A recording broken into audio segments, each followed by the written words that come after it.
All right, everyone. Welcome. This is Dr. Shiva Ayadure.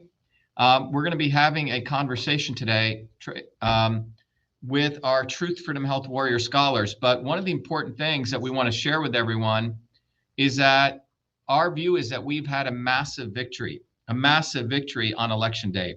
I would say a landslide victory for Truth, Freedom, Health. And you're all going to realize why. Because the swarm never expected us to get even on one ballot.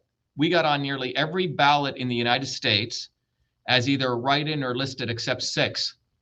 And not only that, but we filed major lawsuits. Trey, can you bring everyone else in so people can see all the other people on here? So we have all of our Truth, Freedom, Health Warrior scholars, our leaders. This is a leadership team. You're going to hear from some of them all over the world who were instrumental in this massive landslide victory. It doesn't matter for us. Trey, just go back just to me. I just want everyone to see that, right? It doesn't matter for us the fact that which of these Zionists, which of these losers wins because they're owned by the swarm. What matters is the campaign for Truth, Freedom, Health has not only become a global movement, but we have leadership all over the world. So you're going to hear from them. What I want to begin with is to share with everyone the actual voices of our leaders. And I'm going to start with some compilation videos. So Trey, I'm going to leave this and I'm just going to go to Zoom. All right. Understood, so, Dr. Shiva. Yeah. So, guys, the incredible quality of people that this movement has galvanized. You're going to hear from these people live from all the way from New Zealand to Kentucky to California to England. And you're going to realize that everything we've created has been done with the sweat, blood, and tears of everyday people. We're truly a movement by the people, for the people.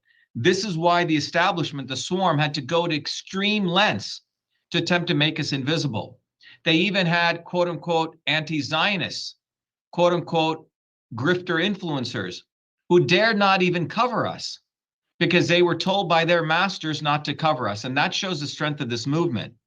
So I want to walk you through, and by the way, we're in our office in Cambridge here. We have a number of people joining us here. And we have, because we're all working people, some people can come here. So we've organized all of these people live, but everyone here should recognize that this movement for Truth, Freedom, Health is not going away. We've only begun. And with less than $100,000, less than 100K, we not only got listed on the ballot in 13 states, but as write-ins in nearly all 50 states.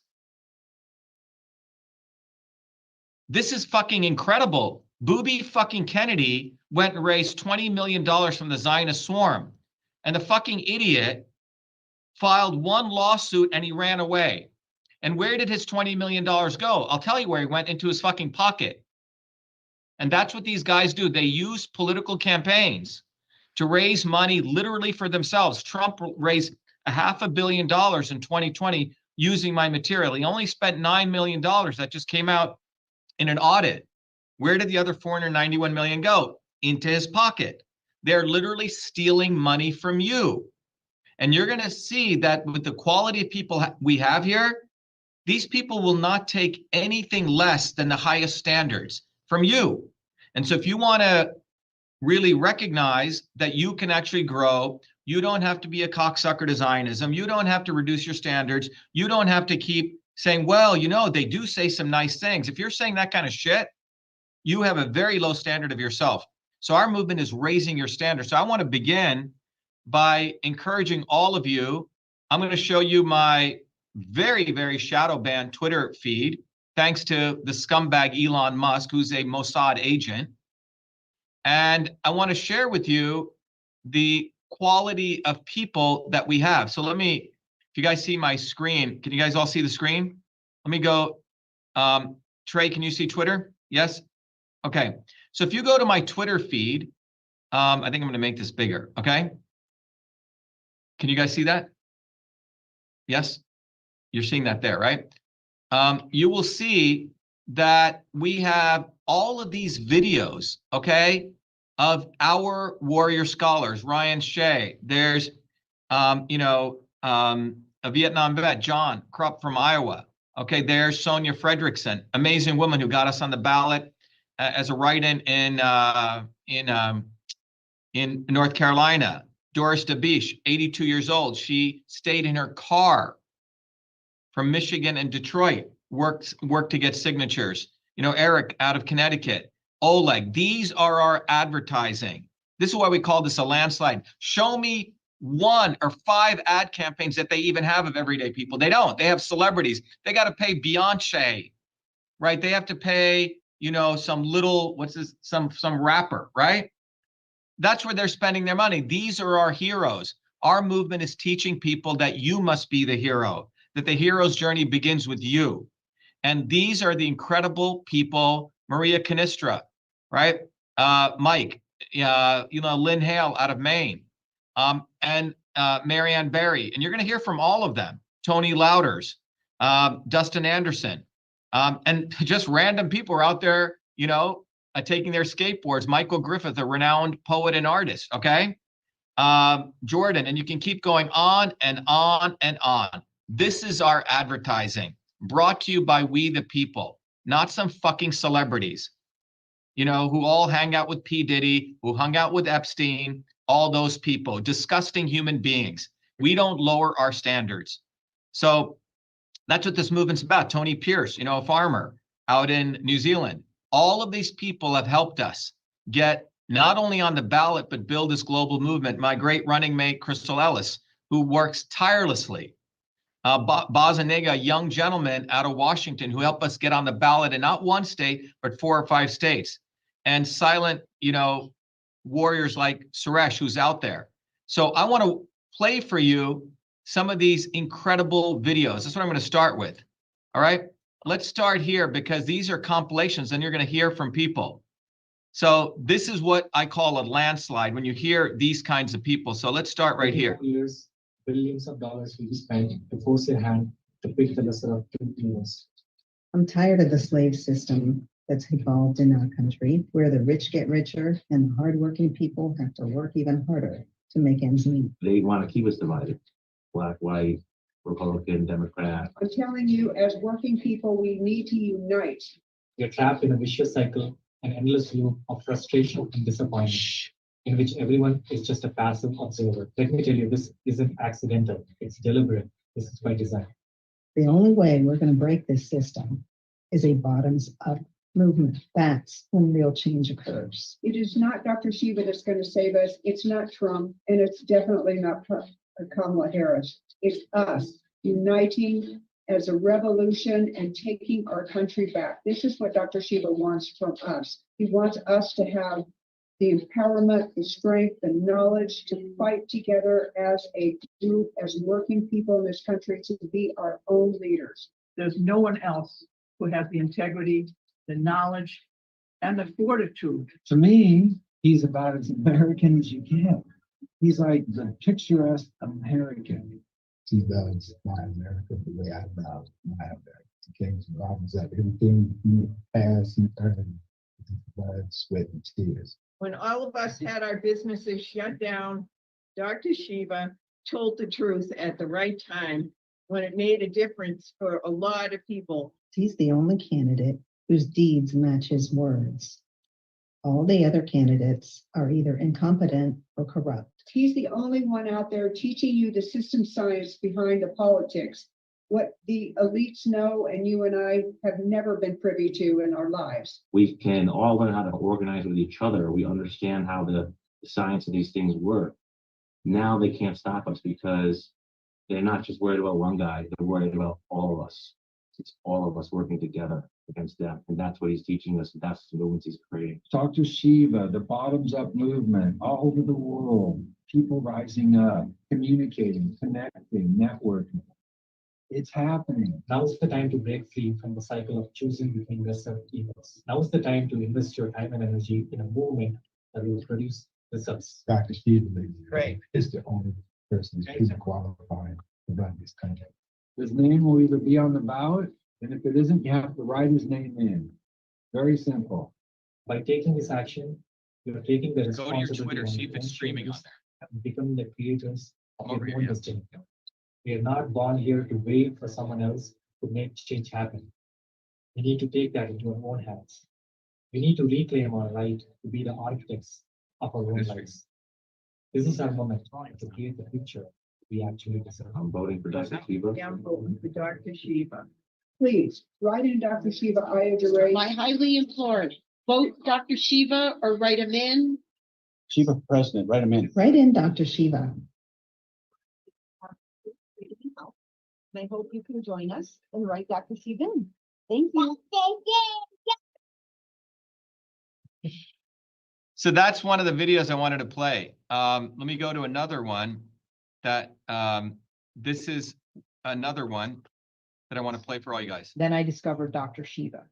I was looking for a leader who stood for the American people, who was one of us, not a servant of the elites. Then I discovered Dr. Shiva. Dr. Shiva is one of us. He holds all the credentials and he uses them to fight, to help the working people and for the betterment of humanity. This year, we have a candidate who not only speaks the truth, but does it boldly at the right time, backed by real action in the form of a bottoms-up movement. A bottoms-up movement is the only thing that ever got children out of the workforce, got the 40-hour workday, they got our infrastructure, our clean water. Dr. Shiva represents solutions. Dr. Shiva represents you and I coming together like human beings, working together, looking at the real solutions and the real problems and working it out. He's the only individual that's been running for president that I've ever paid attention to politics that's added value into my life. In order to change the system, you have to learn what it is first. It actually got me educated on things that I never knew before about politics and how they affect our biology as well as our community. The Truth, Freedom, Health movement is a true bottoms-up movement, which is what the establishment fears the most. Brand on cards. We're shattering the swarm, and then we're also teaching how to save ourselves. It doesn't matter if you vote for Kamala or if you vote for Trump. You're both voting for the decrease of your lifespan and the increase of cost of living. He's the only one on our planet who has fought against the elite his entire life, and he uses his knowledge to teach us so we can fight back. There is no other presidential candidate that provides a systematic approach to all the issues that plague America today. The cost of living is going up and lifespan is going down. So really, we have no choice but to vote Dr. Shiva. I mean, you have no other choice. You have nothing else to lose but your chance. I endorse 110% Dr. Shiva. He is honest, he is principled, and he's the only anti-Zionist candidate that we have in this election cycle. Real change won't come from above. It starts with us, from the bottoms up. So vote for Dr. Shiva. Vote for Shiva for president. Vote on the ballot for Dr. Shiva or write him in. Vote for Dr. Shiva or write him in. Vote Dr. Shiva. I urge everyone, vote for Dr. Shiva.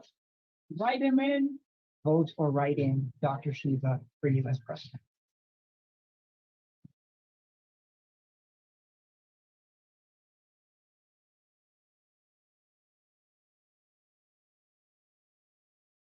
Yeah.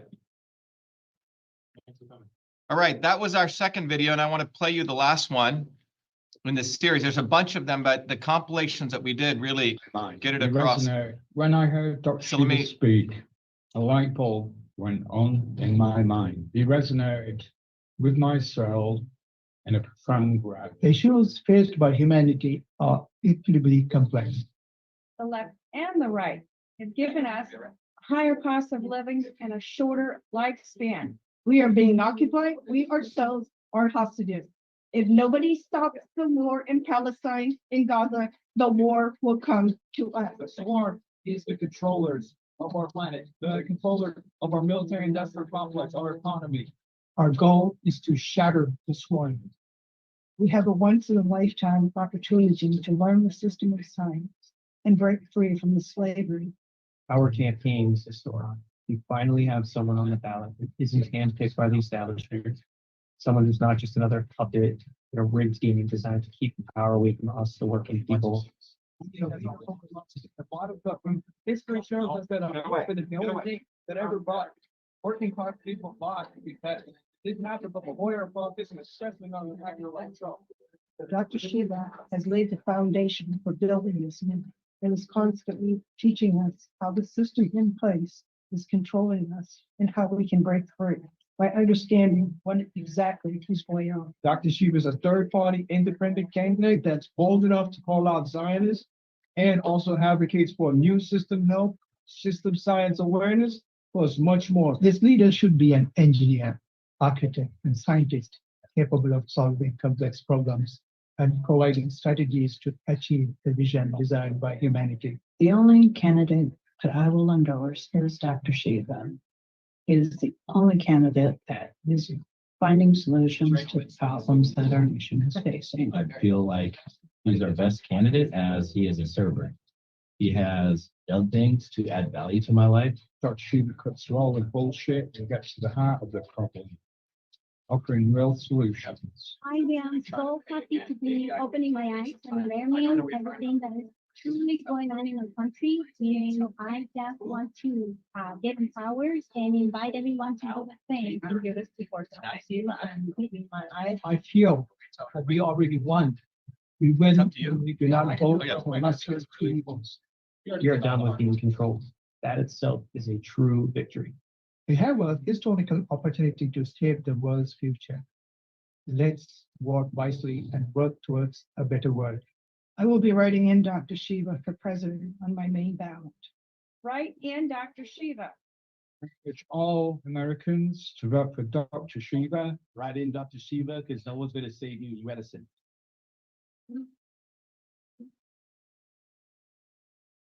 All right, I thought those are really great videos. I want to thank Andrew Rice for putting those together and all of you who contributed to them. But when you look at those videos, it's sort of an artistic sort of mosaic, and you see, you know, in system science, we talk something what's called an emergent property. When you take all the parts and you put it together, something emerges that you can't even describe. So all of your guys' voices together in that sequence really brings out something quite beautiful that you can't just do it alone. So while everyone has a story to tell, the emergent property that emerges from all of those videos is quite profound. So what I want to do now to all of those listening, I want people to recognize that we started this meeting today saying that this is a landslide victory for us. And you're going to hear from people because the landslide victory we're talking about is a mass movement that we've created bottoms up. But movements don't just emerge because you wish it into existence or you pray to somebody or some messiah from above, or people have this wrong attitude. Well, when things get bad enough, a movement will come. It's total nonsense. When things get bad enough, they get really bad and you get really fucked, okay? Things don't just happen because things get bad enough. This is a very idiotic political theory because they want you not to do anything when things get bad enough, then fascism comes. But we are saying that revolution is organized. And we define revolution as raising people's consciousness. So I want to start with Crystal Ellis. And I asked everyone here to inspire all of you because you're going to hear people's testimony to how they got inspired and the victories we got.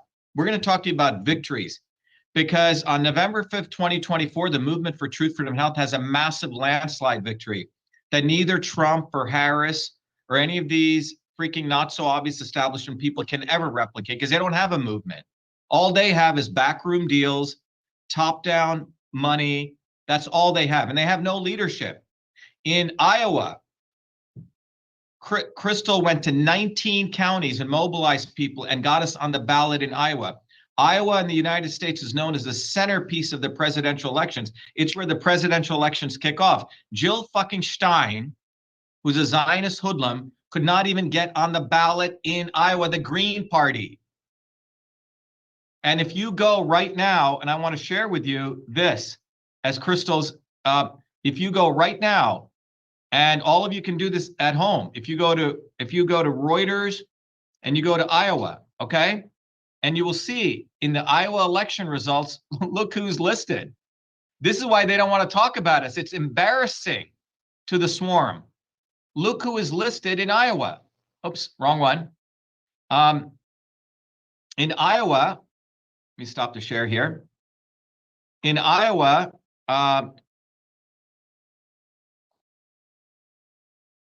Let's go. Where am I here? I got to go here. Okay.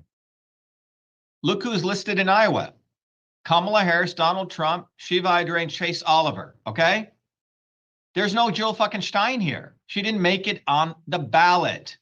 She has millions of dollars behind her, tons of visibility.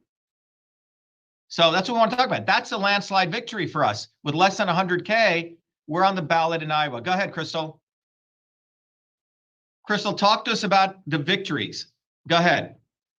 Well, I'd like to talk about, I guess, the overarching victory, which is that we have mobilized people in all 50 states and in DC and across the world. Yeah. And across the world, supporting us from afar. And to be able to do that, like Dr. Shiva says, like basically with no money whatsoever. Okay. Where every day people just came together and decided they were going to do whatever they could do in their free time, which a lot of people barely have any of.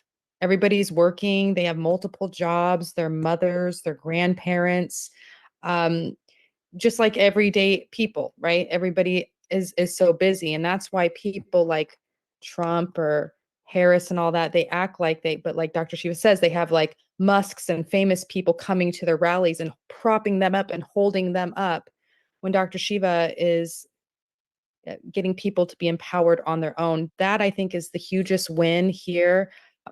General overarching win is that a lot of people have raised their conscience. They've given themselves honor and respect and are realizing they're not going to outsource not only their solutions to these clowns, because that's what they are. And that's even the nice word of putting it, right? They're not going to outsource that anymore, but they're also going to participate in the solution, and they're going to take action. And to us, this campaign, is just part of the big picture of the movement, and we continue on. We're not going to stop with that. So I could sit here and try to name everybody's accomplishments that I've noticed, that I've watched or seen. But yeah, obviously one that we're kind of going over right now with California, 108 presidential electors. Very, very hard to do, where you're actually finding the main elector, their alternate. They have to come together. They have to fill out specific forms. They have to pair them together and file them a very specific way together. And, we've done that in all the states. We have presidential electors in all states. They all have to fill out certain kind of paperwork. They have to fulfill certain requirements. I mean, even in DC, you have to live there for a certain amount of time. And so they have all these different rules. And so we followed all those requirements to the T in every state, and did, exactly what we set out to do with literally, let's just call it $0. We did this with no money, you guys. And so when you look at the grand scheme of things, and everybody else is like billions and billions of dollars, and they brainwash everybody that you can't go run for office because you have to have this much money, and you have to have this much PR, and you have to have all these things, when we're showing, no, you can do it. And so it's been just a complete honor. It's been a complete pleasure of mine to watch everybody do that.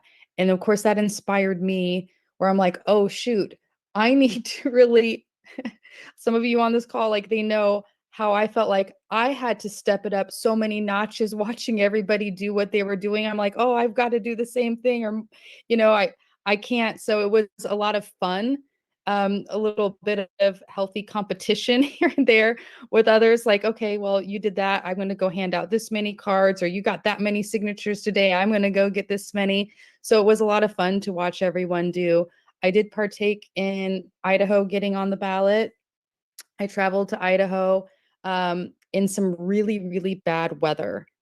It was below zero many days, and it was sleet, kind of like snow rain, outside for 10 to 12 hours a day collecting signatures. And we got it done, though. We got it done. And so that was great. So Dr. Shiva is printed on the ballot in Idaho. They did the right thing. They printed his name like they're supposed to. And we know for a fact that Booby effing Kennedy did not. I don't care if they printed his name on the ballot. He did not do the requirements. That was verified by the largest counties in Idaho. Their county clerk said they did not see one representative from Booby's camp ever come in. Not one, not with a signature, not with any form, nothing. And that was the day everything was due. Instead, they tried to go and file a lawsuit and say, oh, we need more time. We need more time. Okay. They did that in Utah as well. So I helped with Idaho. I helped with Nebraska, the state I'm in. We fulfilled all of our requirements. We did everything to the T. They admitted that. They didn't print us on the ballot. We're going to continue to move forward with our lawsuit, which we've already done. We've had lots of back and forth so far, I feel like, and we will continue that for as long as we need to. So we'll have fun with the lawsuit in Nebraska since they broke the law there. And I helped in Iowa. And so I cannot take credit for all of it, that's for sure. We had a lot of amazing people in Iowa that helped along the way, John Rupp, Kimmy, Ramona, just to name a few, Marge. And Chris, I think you need to tell, what was the average age of the people who helped in Iowa get us on the ballot? 75, 80? Yeah, I would say 75 to 80 is the average age. So, I mean, I want to say Jill Stein could not get on the ballot in Iowa. I don't even think I call her Jill Stein? Because she is a fucking Zionist. And why do I call her she's a fucking Zionist? Because she said that Cynthia McKinney, a black congresswoman, was anti-Semite. When Cynthia McKinney said that Israel may have been involved in 9/11. So they are creating Stein, who couldn't get on the ballot in Iowa. I mean, that's a huge fucking landslide for us. Our movement with no fucking money, just with pure hard work, with 80-year-old average people got on the ballot in Iowa. If you don't think that's a victory, that's a massive victory. Fuck you, Stein. I don't even know if she tried. I never saw anybody from Stein's camp. In Idaho, I saw one person and they were standing outside of the county clerk's office the day it was due. So we never saw anybody from Stein's camp ever in Iowa. They don't have a campaign. In fact, the Green Party of Europe didn't even endorse the Green Party of the United States. So everyone listening out there, they had to create the Green Party, and it was Jill Stein's campaign who kept us off one of the most important free and fair elections debate. They call it free and fair elections debate. Okay? This is why, yeah. No, I can tell you. Victories, Crystal? Huh? She pays all her people. She pays, and there's nobody out there for Jill Stein out of just, because they support her. Zero, no one. The people that helped definitely did. So before I forget, Charles Aldrich helped a lot in Iowa, and he did that amongst running for his own, House representative seat. And Mary came in. She drove from Michigan about 6 hours and came into Iowa and helped us for a week as well. And she's out in Nebraska. So, I can't say enough about those people who dropped everything and just helped. And they did collect through some very bad weather, whether it was snow in the beginning, and then of course towards the end it was just ridiculously hot. So I had heat exhaustion a couple times. But yeah, they're huge victories. And all of those states, at least Nebraska and Iowa, we needed presidential electors from different districts.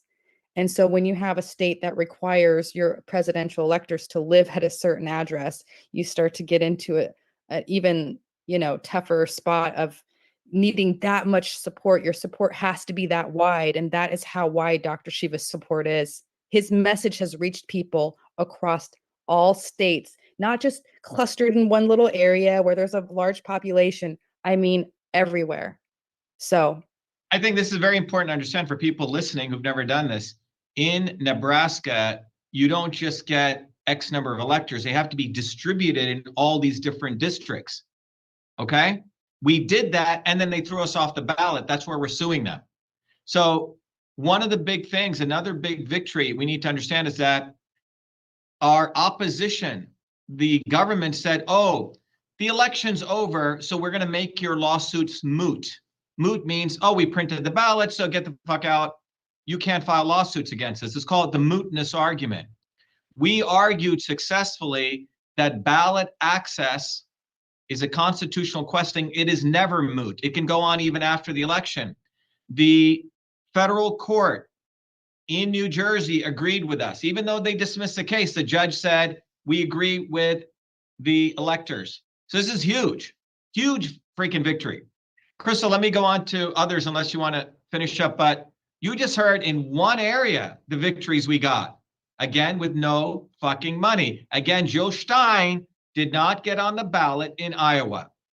Every place she got on the ballot, she was put on the ballot by the swarm. Okay? Let's go to Sandy Garofano. Sandy, as you heard, is a grandmother, a mother, and she works her butt off. She's got to work like, you know, sometimes 16-hour days. But Sandy, why don't you share with us some of the victories that you saw occurring? Wow, there was a lot of victories. Yeah, just enumerate the big ones that you've seen. Well, the part that I wanted to, from my experience being on the ground, you know, victory was getting you on the ballot in Massachusetts, you know, and to be part of that team to help collect signatures. And, you know, so I you know, I look at that as huge, especially, you know, what we went through in 2020. And as a, you know, leader being, you know, for, you know, victory is mobilizing just two people, myself and a Portuguese person I came across after showing them this card and talking about the movement. He jumped on board with me, and we were both hitting the trails of Massachusetts and New Hampshire and helping Daniel as well, and handing out over 8,000 cards, working 12-hour days. So, you know, I didn't expect to see those numbers. I was, you know, in tunnel vision. You know, we had to do this to get this out. We wanted, you know, to touch as many people as we can.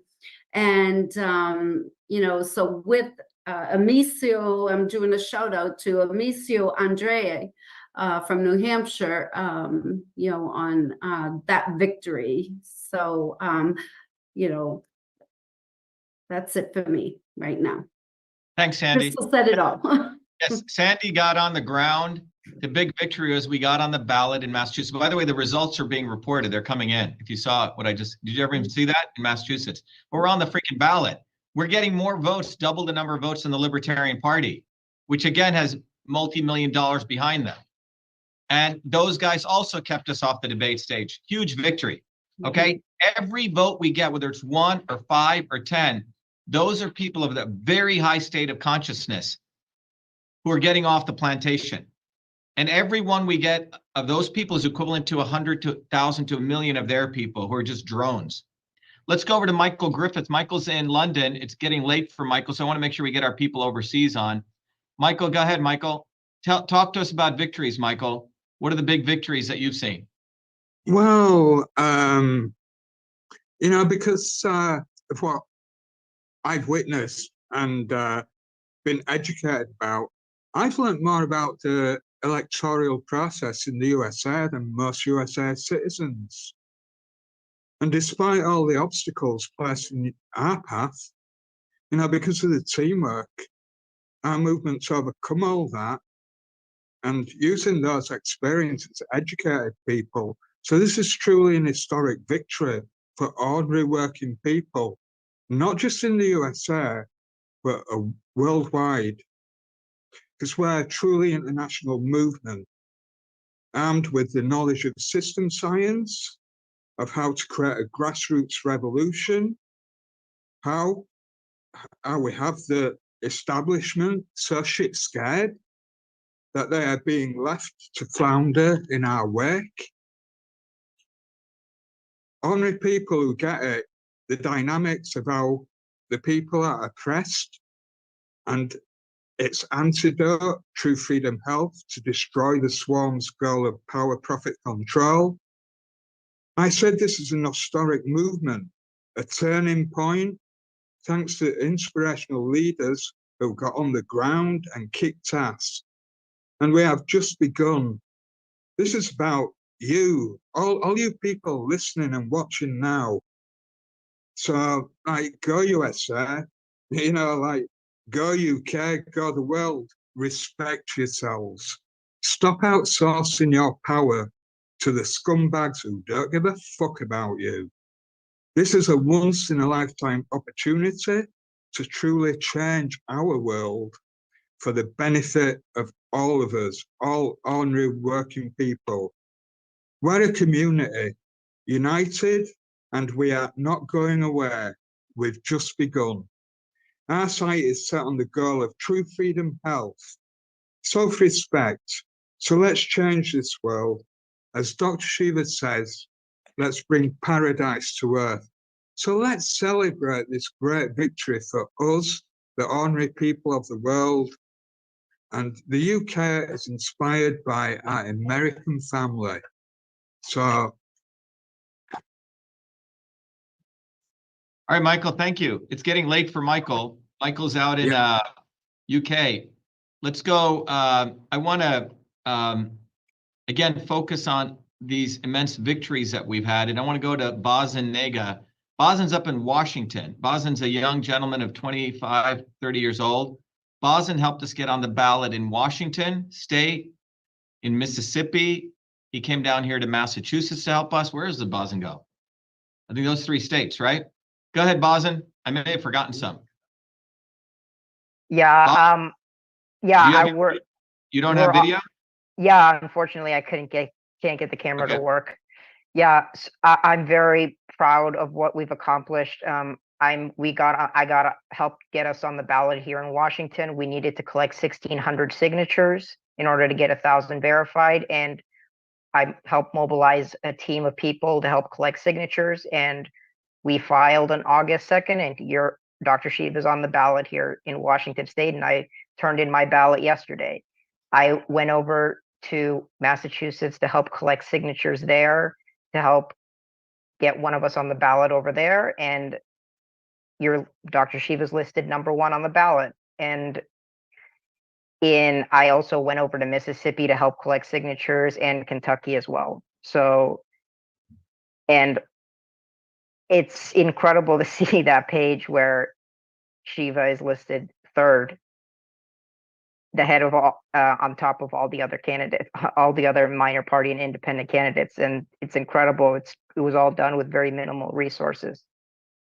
Yeah, and if you think about it, Kamala Harris and Trump, they've together, I think, raised about 10 billion. These other, the Chase Oliver and Jill Stein probably raised around 20 million. We raised less than 100K. So when Crystal says it was relatively nothing, we really mean that.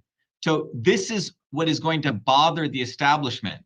Like, this really irks them. It embarrasses them. In spite of all the invisibility, you know, a young 25-year-old gentleman, Bazanega, mobilized people. To Crystal's point, all over, we had volunteers helping us. All over here. How did we do that? We actually have a force, a military force on the ground, an organizing force. That's a victory, massive, massive victory. Let's go over to Glen Halls in Canada. I mean, the Canadians helped us a lot. They did air power, calling, making phone calls, letting people know on social media. Again, as Bazin says, it's a global, as Michael says, it's a global movement. Everyone sees what we're doing here in the United States as a part of a global movement. Glenn, please share with us the victories that you've seen over the last year, 2 years. Well, 100%. And just to carry on for some of the things that Michael articulated so eloquently. And this might sound a little bit ambitious, but it's not. I actually see, because of the work of the last 4 years and the catalyzing effect of this campaign, I really feel like Canada is poised for a revolutionary change, an upshift in consciousness, and it's going to happen. And I've seen the signs of that. We had well, yeah, like you said, a lot of Canadians did a lot of air support and things like that. But we had a little chat the other night that I think Bazen hosted, and you saw a cattle rancher from Manitoba, an electrician from Edmonton, and a rural homesteader mother in Quebec articulate with great clarity the concepts of the science of systems and the control swarm. These are ordinary people, and when you think about how much, like you were saying, the money aspect, how much they've tried to spend, how much they've spent to keep us ignorant and to keep us from talking, and yet we have. But look, we're getting about we have people all over the country now. We have educated warriors that can articulate these concepts.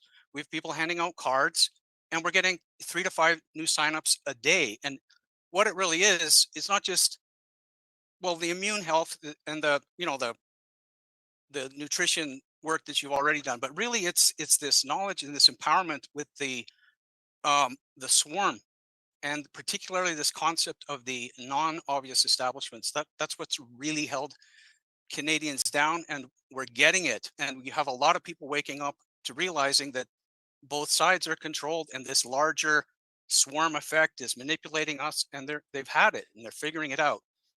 And just one last thing, because all over the country, when we hand out cards, we're getting into little conversations with people on the street, and actually people are agreeing and are grateful for this information, and are, we've been conditioned and brainwashed to think that we're isolated and powerless.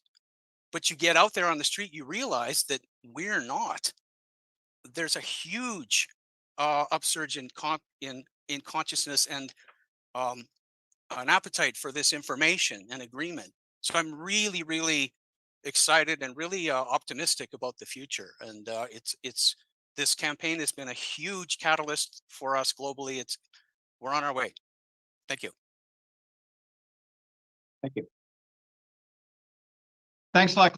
And I think the key thing is one of the things Glenn said is that people are actually very powerful concepts about how the system works, the swarm and all these. And when we say people, we're talking about everyday people. Everyday people actually go out and work for a living. So I want to bring up Nicholas Lupo. Nicholas Lupo works every day. He does electrical work. Nicholas got all the books, really studied all of this stuff. And to everyone listening, you can go to truthfreedomhealth.com and you too can understand the stuff. Nicholas, talk about the victory. Could be your journey, others. Go ahead. Talk to us about victories, Nicholas. Obviously, we got on the ballot in 2 states, right? And talk to us about Kentucky, Tennessee, Massachusetts. Go ahead, Nick.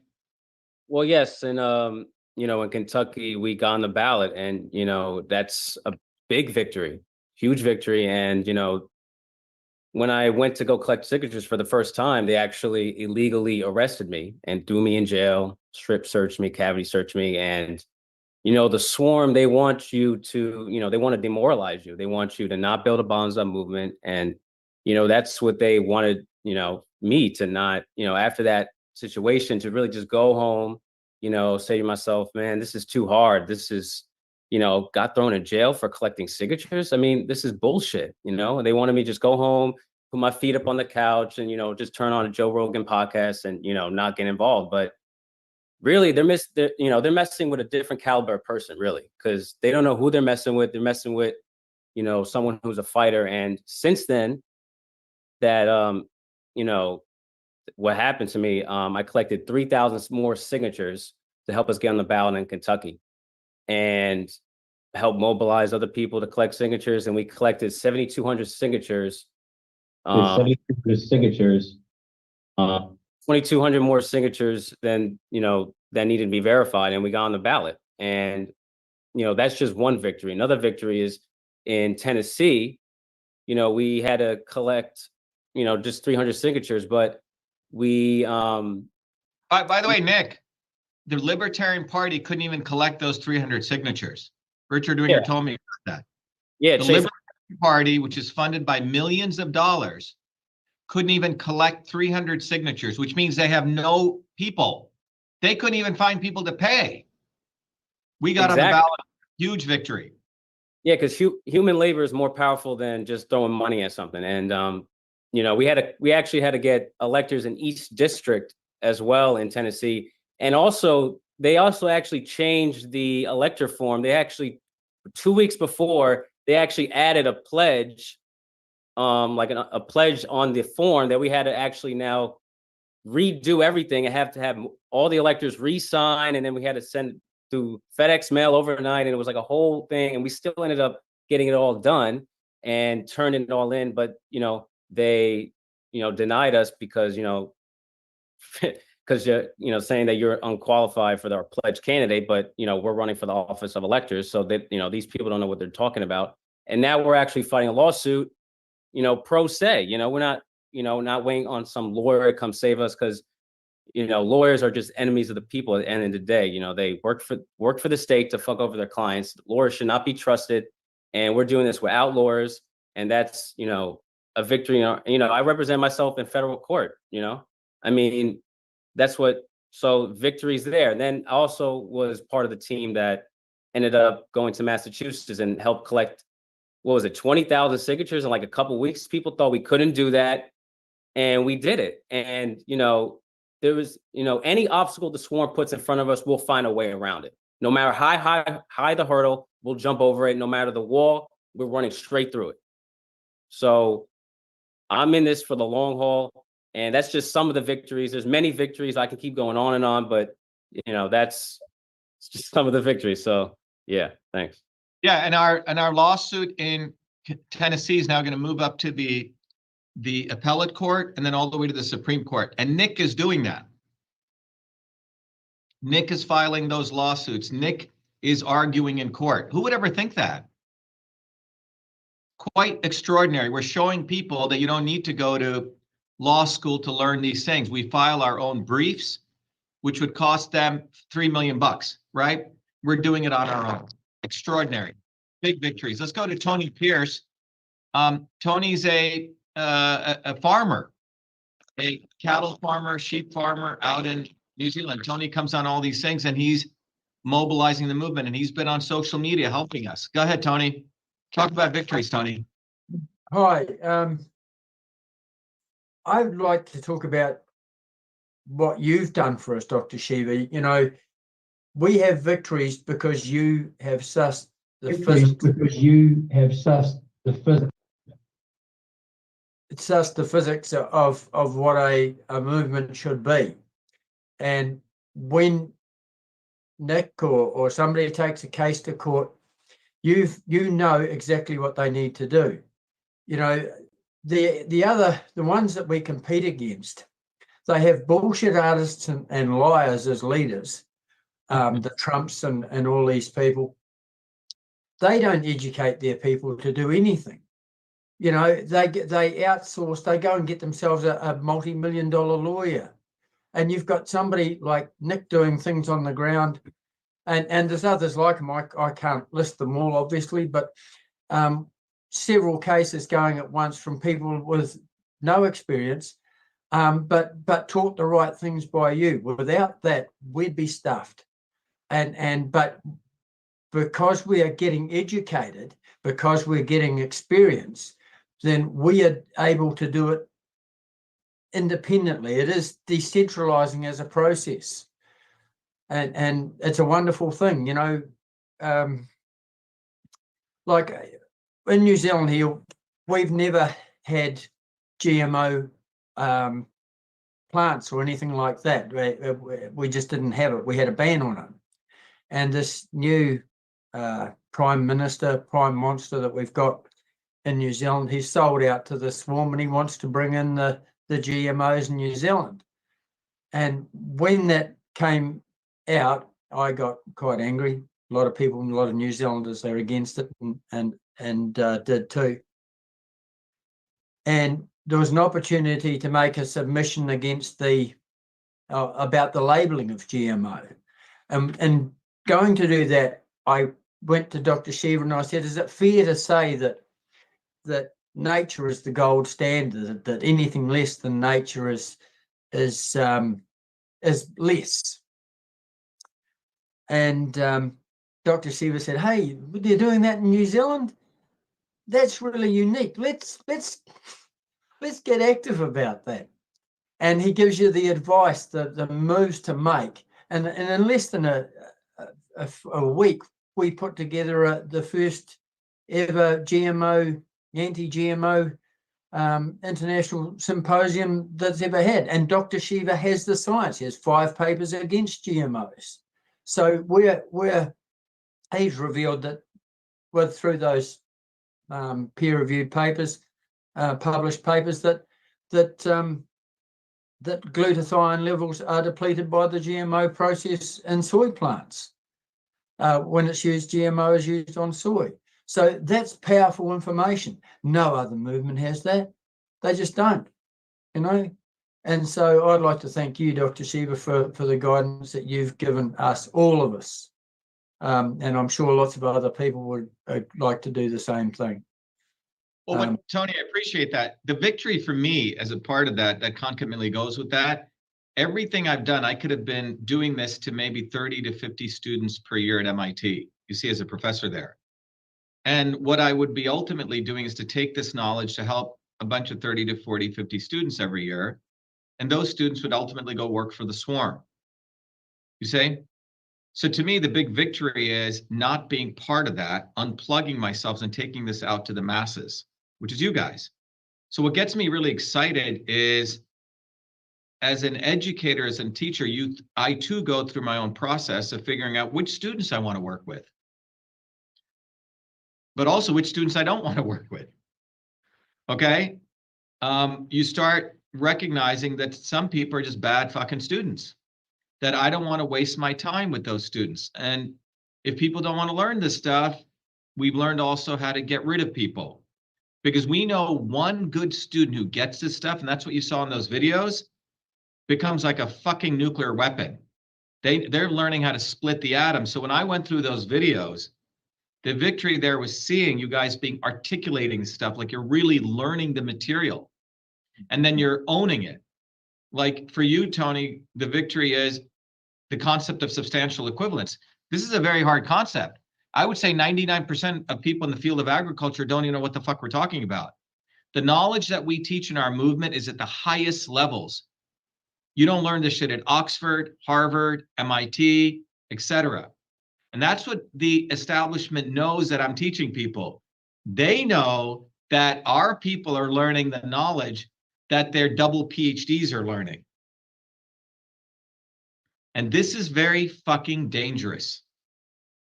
And our people know how to curse properly. We are teaching people not to be diplomatic. That is fucking dangerous for them. If you're with your little bow tie, smoking your pipe at MIT, writing books, even talking anti-establishment, they love that because they got you in their ivory tower. So the victory that we have we got people learning rocket science knowledge, but they're everyday people. They do not want that shit to occur. It is fucking dangerous. So thanks, Tony. So yeah, to me, it's a fulfillment of a life dream, you guys learning this stuff. Let's go over to Peter and Imut, who are from the Netherlands, but in El Salvador now. Peter and Imut, if you guys can take a couple of minutes to share the victories that you've seen. When we started this, Peter and Imut were in the middle of COVID in the Netherlands or Germany, and then they went over to El Salvador. But go ahead, Peter and Imut. So Imut, El Salvador. Yeah. We did meet in the Netherlands. Willem Can you Engels- guys, where your head is being cut off, Imut, can you look up into the camera? Yeah. Yeah, sure. Okay, we did fight in the Netherlands with Willem Engels, which you had an interview with yesterday. Yeah. Oh, Yeah, I had to set him straight. Yeah. Yeah, okay. Yeah, he was talking a bunch of nonsense about Kennedy and trying to Yeah. defend him. I think by the end of that interview, I had to bitch slap him a few times, but he Yeah. needed it. He was a I bad know. student. Yeah. But yeah, and that inspired me too to more and more confront people in my surrounding, like my little Dutch platform. I'm getting more and more straight, and I get yeah, results out of those confrontations. That's one victory today.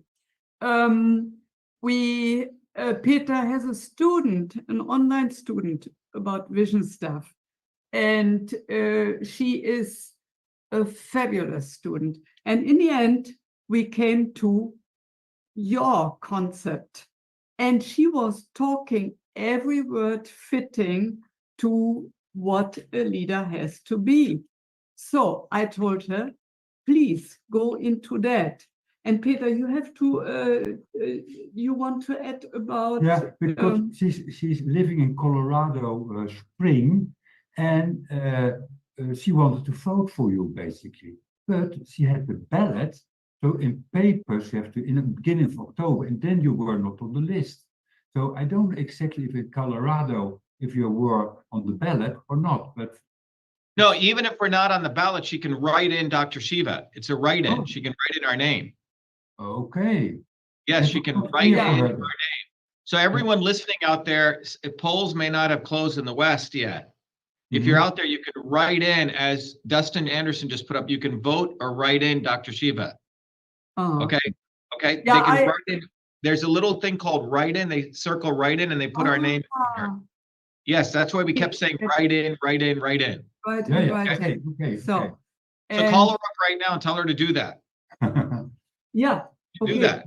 Yeah, why not? Okay. And the other victory is I learned to give out little cards here in El Salvador. People say mainly thank you. So I also give out to Spanish talking people. I'm learning to talk Spanish too, but it's not enough. So those little cards are just magic. I can deliver knowledge without being good in the language at the moment, just because of this little card. Yep. Thank you, Imut and Peter. Thank you very much for all your work. To everyone listening, Imut and Peter are in El Salvador via Europe, and they're on the ground, and they've had many, many victories. Thank you. Let's go over to, I want to go over to Frank and Vicky Marshall. I'm going to unmute both of them. This is a husband and wife duo who got us on the ballot in Wisconsin. Frank and Vicky, can you talk about the victories that you guys have had?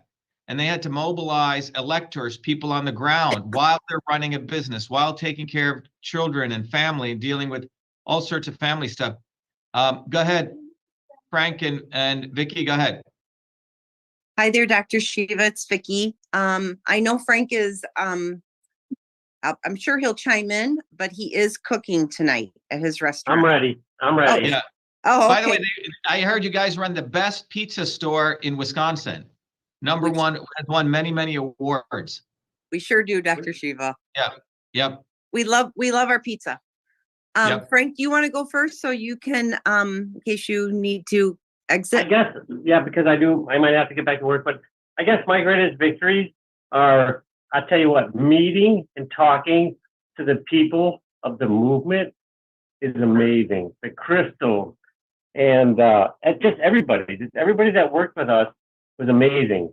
I mean, even when I signed up, months and months after Vicky signed up, I got a phone call, that was amazing from Jason. So I guess our biggest victory was, we got on the ballot. Huge victory.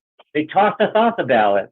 They asked for my input on the live Zoom case hearing and Dr. Shiva's feedback on the live Zoom case hearing.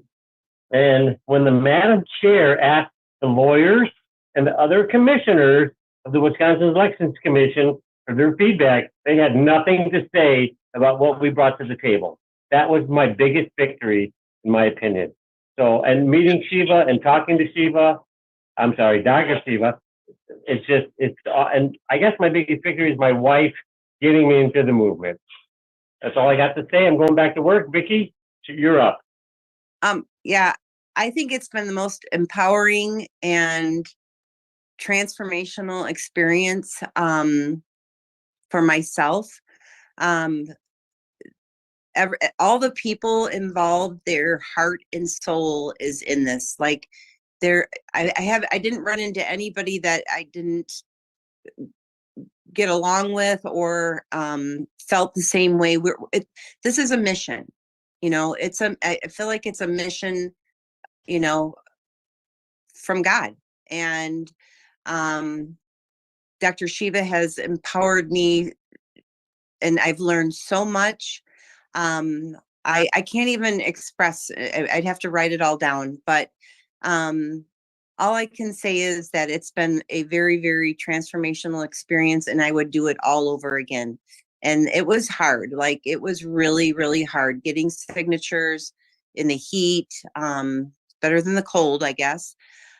Calling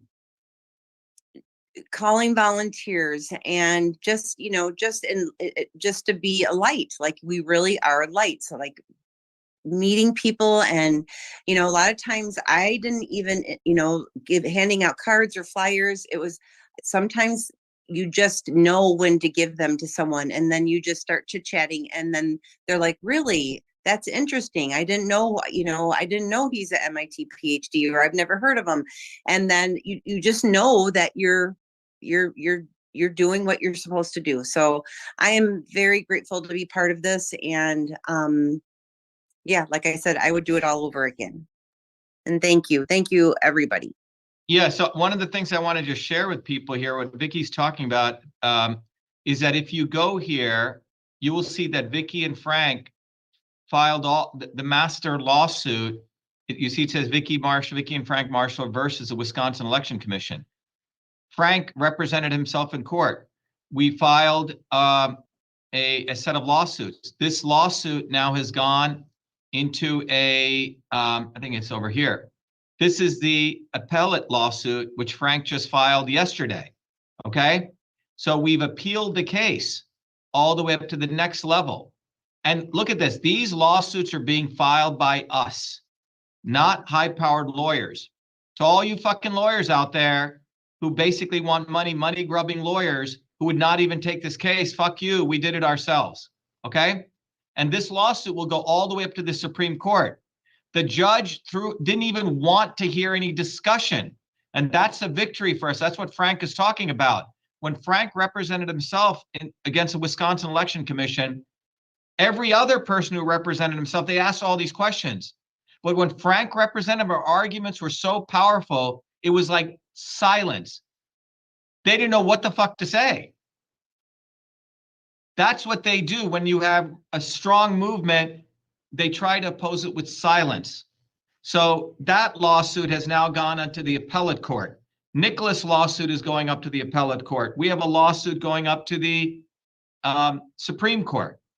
So I just want to let people know that we are doing this on our own. And as long as we keep fighting, we win. So Vicky and Frank, the big victories, they keep fighting.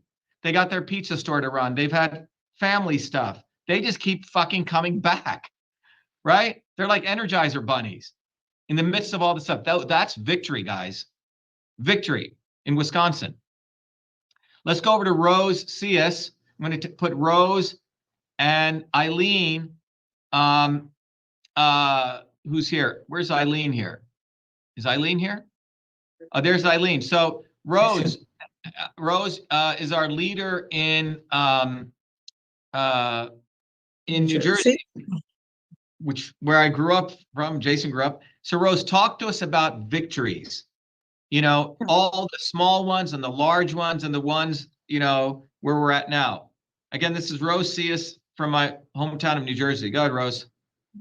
Well, when I first started, I found you a year ago, and I said I was ready to get started. And they said, well, we're going to hand you the state of New Jersey, see what you can do to mobilize it. So I said, okay. So luckily you had— And Rose, had you done any political work before? Nothing. This was all new to me. You're a school teacher. Yep, go ahead. Yes. So luckily you had a wonderful platform that I could use. I had wonderful teachers between Crystal, Rebecca, Shiraz, all helped me out. And so I got moving, and for long we found 17 volunteers who were ready to actually get out and do the work.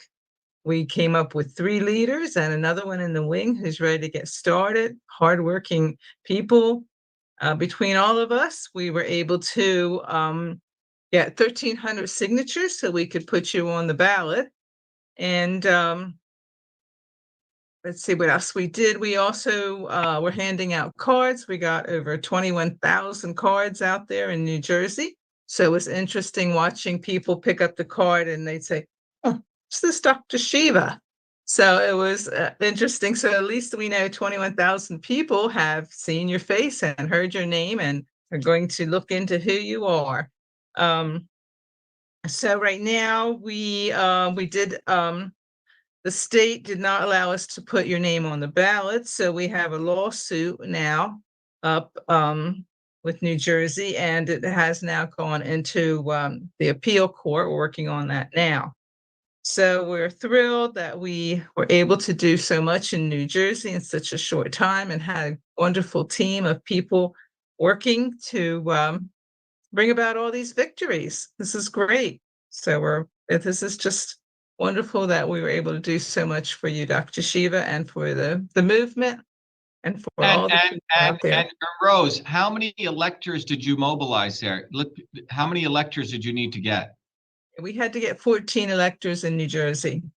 And you had close to 2,000 people in your database. And there was a lot of phone calling, right, to mobilize these people. A lot of calls, a lot of emails, texts, had to go through a lot of people to find ones who are really willing to do the work. People just want to chit chat, but they don't want to actually get out there and do the work. So that was the victory of finding those people. Yep. One of the things I want to talk about is here is the Supreme Court of the United States. We didn't let up. We took it all the way to the New Jersey Supreme Court. This is now in the US Supreme Court. By the way, every year the US Supreme Court gets 7,000 cases, what are called writs of petition. Out of those 7,000 cases, 96% get thrown out. Okay, and only 4% even go to what's called conference by the 9 justices. So I'm pleased to let everyone know, as of October 30th, you can see it right there, our case has been distributed to conference. It doesn't matter what they do, we got it this far. And so this is massive. Okay, again, we don't let up, as Nicholas said, we do not let up. And here's that petition. Separate from this, we're going to go to Eileen, who's going to talk about other parts of the victory. Go ahead, Eileen, in New Jersey. Yes, Eileen, I really got into collecting the signatures and talking to people, and really opened up to communicating with one-on-one, and just putting out the cards. And Rose was such a good leader, encouragement. She encouraged me a whole lot, and the others. And it was just a good experience, growing and learning and studying the Warrior Scholar program, and just keeping going and keep talking about it and keep handing out cards and just not stopping and working with you with the Dr. Shiva with the court. It's just awesome. I can't believe what we're dealing with. I'd never had to deal and with Eileen, you drive a bus, among other things, for a living. When the key thing, one of the victories was Rose had to step back a little bit to really take some rest and take care of her health. Eileen stepped right up. So we have redundancy, and these are all the lawsuit briefs that have been filed by Rose and Eileen. It's quite incredible. Typically, again, a law firm, the New Jersey lawyers, the state of New Jersey has 2,022 lawyers. This was done by Rose and Eileen. This is who did this. 2 people taking on the swarm. Think about that. Quite incredible. Let's go over to Bob Workman. Thanks. Let's go to Bob Workman and Beth. Beth is our leader there. Beth has mobilized people. She also helped us get on the ballot as a write-in candidate. Go ahead, Beth. And then Bob Workman. Tell us a little bit about the victories there in Missouri. You guys have created a group of people there in the videos that you're doing. Well, what I find as one of the great victories is having found people like Robert and Joanne, Kathy, Pushpa, and we have come together as a community. We've met up, you know, at least once a month. We have weekly meetings and just the communication, and we're bringing, you know, we've broke out of the brainwashing because of Dr. Shiva and the wonderful people like Crystal and Rebecca, Sharesh. And you've taught us a lot, and we're, you know, because we're uniting, we're lifting each other up. So we've got the electors, thankfully, you know, Robert really helped me a lot with that, with stepping up with, you know, the health issues that were going on here at home.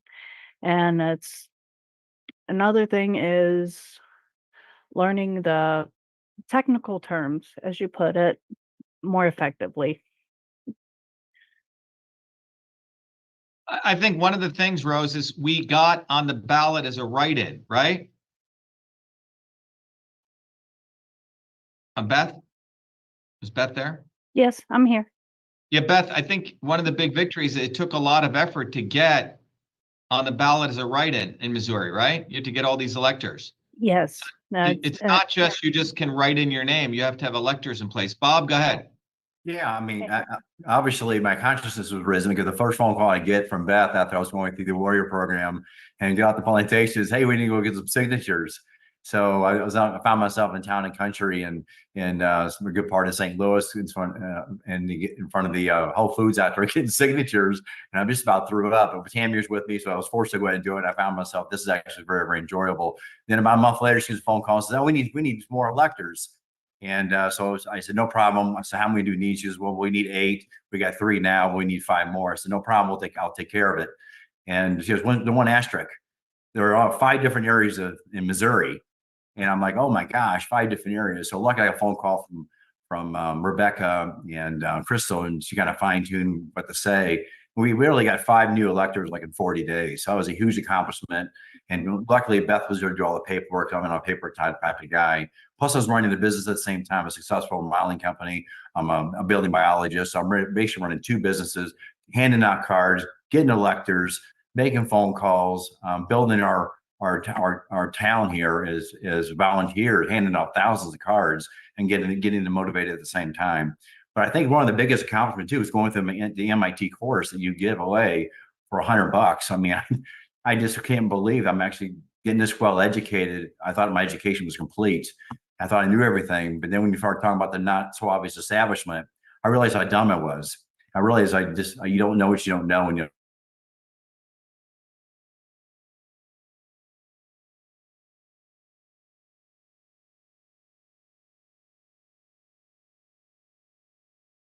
Not on this call today that actually about what's going on here in Missouri. So I think we had huge movement here going on, especially with our team here in Missouri. I think one of the things everyone needs to recognize is this. If you go back to the beginning of this year, we had no leaders in any state. Okay? It was just starting, which means we had a couple of people. A year ago, before this, we had lots of warriors and leaders were emerging. Now what we have is we have people like Bob and Beth and a whole, like Bob, to your point, whether we have 1 or 2 or 3 or 5 people, the fact is we have actual people, and behind you guys in your community, you have hundreds or thousands of people you can go into now. We didn't even have that. So that's what a movement is. We have people who are at various stages. Some people watch our videos, 500 million people. Other people come in and they watch shattertheswarm.com. Other people then go through the Get Off the Plantation. Other people get in and get active, collect signatures, right? Get on the ground. They may not know all the stuff intellectually, but you see them working. And other people rise to the occasion of being leaders, like Beth, who took on a huge responsibility in the midst of having all sorts of family stuff going on. extraordinary people. And you don't need a lot of those people, 1, 2, 3 in any one state, and you can do a lot. So these are massive victories. So thanks, Bob. Thanks, Beth, for all your incredible work. Thank you. Let's go over to Gerald. Right now, Pennsylvania, everyone said is going to be the, what is it? The swing state. Gerald, in many ways, mobilized an amazing team of people on the ground, worked his butt off. And we missed getting on the ballot on some technicalities. We had one of our volunteers who had a serious health issue, and he still collected like 1,500 signatures. So Gerald has put together a really, really dedicated group of people in Pennsylvania. Go ahead, Gerald. Yeah, we've had this one series of victories after another. I would say, some of the ones that I'm proud of is that we assembled a electoral college team of 19 electors, and we're able to keep them together, and they have functioned well. We've gotten over 32,000 cards out so far. I think that's pretty significant because we always tend to put the cards with the graph side up, and people, and when you get in conversations with people, you can see their consciousness changing, and they realizing that with living expenses going through the roof and life expectancy dropping like a rock, they are realizing that both parties are not for them and are against them. There's a big change in consciousness of the people, and talked to a lot of people in Philadelphia. That's a very hard demographic to have impact on. But 2023, we would get maybe a little bit less than 10% of the people would say there's problems with the political system. This year over the summer, I would say there was about 60% of the people would say, yeah, the two-party system is not working for us. So that's a big change. Probably the biggest testimony would be when you're talking to people on the street, they have a very profound gratitude that kind of emerges when they are realizing that we're really out there to unite the American people, and that they're really starting to get that we're in a class war. We don't need any kind of a civil war, left versus right. People are realizing that this is a class war that we're experiencing with the elite doing their best to oppress us and create problems for us and enslave us. So, I think those are a whole series of victories that I think are quite significant. Thanks, Gerald. Yeah, we have a great team, that's emerged. The biggest victories, we have Gerald, and we have a great team that's emerged out of there. It's 8:59, 9 p.m. I missed Paul Testa. Sorry, Paul. Paul, with the New Jersey team, if you can just sort of add to any of the victories that you saw in New Jersey, Paul. Paul, are you there? Okay, we missed Paul. All right, let's wrap up with a couple of people. I'd like to go to Delio and Suresh, our two leaders in New York. We got on the ballot there as a write-in. It was not easy. The amount of work you guys had to do. Suresh, are you there? Suresh and Delio, go ahead. Hi, Delio here. So being on this phone call is a victory. Every meeting that I have with our New York State volunteers is a victory. Your open houses is being on those is a victory. And listening to you all the time is a victory, because every time I do, and we all do, our consciousness is raised. And it's amazing that I've been trying to act on everything I've been saying over the years, and finally I am able to do it because of the tools and the guidance that not only you have given us or me, and the other volunteers, Rebecca, Crystal, even Suresh, and I thank you all. So yeah, and the greatest victory is every time I speak with someone, and they tell me their problems, or we speak about problems, I say, well, listen, let's do something about it. Let's start here. Let's do this. Are you serious? Let's go for it. And that's in a nutshell is the victory that I've seen this past year. And thank you again. Yeah, and Delio, again, runs a business. He's got to run his store, his distribution business. In the middle of that, Delio got out. Suresh, why don't you share? Yeah. Suresh has worked tirelessly. You know, he's an IT guy. You know, he manages a team. And in the midst of that, he helps maintain a lot of our stuff. Go ahead, Suresh. Yes, this is a tremendous victory, Dr. Shiva, that we have. I would like to, if you can bring up the shivaforpresident.com/vote, and if people can see that map, you will see the real blood, sweat, and tears of our people. This is the everyday people's blood, sweat, and tears. And this was not an easy feat. If you look at that map, this is what we have done. I want this to sink in. People who are watching. Yeah, take your time, Suresh. Take your time and walk people really through this. Go ahead. Mm-hmm. Yeah, so this map started with like a blank gray color, empty map. So as I was coloring it, finding out, okay, we are on all this. And at the end of this map, when I finished it, I was looking at, I had kind of, it moved me. I had like chills. Like, I was like, oh my God. And it was like a flash. Everything came to me like a flash. This was not easy, guys. What we did, we had countless challenges. The amount of doors we had to knock, the amount of phone calls we had to make, the amount of packages we had to send, the amount of notarizations Dr. Shiva and Crystal and others had to do, the electors. This is a monumental achievement.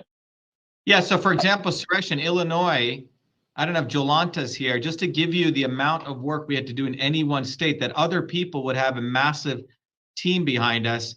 Jolanta, we had to do how many in Illinois? Let me bring Jolanta up here.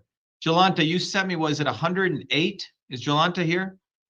Jolanta, how many notarizations did we have to get in Illinois? We had to get 108 notarized forms, which for every county in Illinois, right? For every election authority, I think, in Illinois. So we had to do it in a very short time and make sure that all these letters are delivered in certain amount of time. I think it was before Labor Day, because after Labor Day, it was like 2 or 3 days. And if we didn't do it, it will be too late. I have to check every single tracking number if the letter arrived or not. So it was a lot of work with this, but we made it. So Jolanta had to get 108 individual notarized documents, ship it to me in Massachusetts. I think I don't know how my banker put up with me. I think I was there with him for 4 hours getting it notarized, and then sent it back to Jolanta, and she had to go distribute it to every county. But we got on the ballot as a write-in in Illinois. So that's what Suresh is talking about. Each one of these things, we're as a write-in, or people can list us. Go ahead, Suresh. Yeah, so we worked tirelessly, often late into night, Crystal, you, everyone, fueled by nothing. These people, our people in our movement, have nothing. With very little, we were able to achieve extraordinary things like that. If you look at the map, we were just fueled by passion and commitment to make a difference, to make the change, to liberate humanity. So that was tremendous. So that's a biggest victory. We got on the ballots. We didn't have any backing of billionaires or celebrities, zero, nobody. But because of the unwavering support of ordinary citizens, everyday people who believed in our cause, we were able to accomplish that. That's no small feat to sneeze at. It's a monumental achievement. I think all of us on this call should be proud. And this took a lot of dedication and sacrifice. I don't know. We lost Abby, and a lot of people's loved one lost their loved ones, and people didn't even take the time to mourn them. That's the dedication and sacrifice people in our movement made. And this is not about just winning an election. This is about showcasing, reclaiming our right to be the architects of our own lives. We don't have to rely on any elite, any celebrity to make change happen. We can do it. We have shown it. We have proven it. That's what this life is about. We have the power within ourselves to create the future we want, we deserve. We don't have to wait for anyone. We don't have to look up to anybody. We can do it if we come together with some leadership, with the right theory, with the power of everyday working people. We have shown that the power of everyday working people is stronger than the people in power. That map is a clear testament to the indomitable spirit of everyday working people. We are standing on the shoulders of people, giants, people's names whom we don't know, who sacrificed their lives. So there is no excuse. We have to continue to build this momentum. We have to keep pushing forward. We have the strength and resilience. We have shown that to overcome any challenge. So I'm asking everybody to commit, to come join Truth, Freedom, Health movement. You see the power of our movement. Look what we have achieved with very little. That's the power of everyday working people. Become an active participant. Don't just watch from the sideline, watch idiots on the TV and get demoralized all day. Oh, sorry, Suresh, you got to unmute yourself. Sorry. Suresh, you got to unmute yourself. I'm sorry. I don't know what happened. I think the best thing you said is watch idiots on TV. Yeah, we are watching, look, people are watching total idiots. Like I turn on the TV, I'm like, people, idiots talking about this guy, Frank Linscomb, I'm doing this calculation, freaking idiot. So we don't have to watch we don't have to get caught up in their game. That's one of the biggest victory, one of the biggest lesson I've learned by getting active. Dr. When I was in Massachusetts, I remember this thing. I was collecting signature. I said your name. One guy was like, wow, this guy's persistent. I'm going to sign. So it's about doggedly fighting, being persistent, being not giving up. So I learned a lot when I was collecting signatures. I have a thick skin now. There are lunatics out there. So we get that experience. We have those war scars in us. We are strong leaders, and together we are unstoppable. We have the determination. We sacrifice. We have the dedication. So I want people to come join us. I want people to remember we are unstoppable, and we can do anything we want. I think people really need to recognize this victory point Suresh is making. I hope people understand all these other campaigns have to hire people. So they're just hired mercenaries. Our movement actually has people who've now become veterans who go out and do this, and they actually believe in what they're doing. Yeah. This is quite dangerous. Bob Workman just said, he didn't want to collect and he started collecting, and now he knows how to do it. You see? They don't have that kind of people.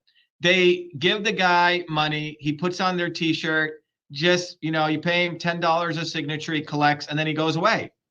They don't have any loyalty, nothing. That's why they need so much money. They need really to pay mercenaries. Our people are actually revolutionaries. They have mercenaries. Big difference. Revolutionaries, one revolutionary is equivalent to 10,000, 100,000 they're mercenaries. Because they're going to go all the way. They're like bulldogs. You ever see those little dogs and a big dog?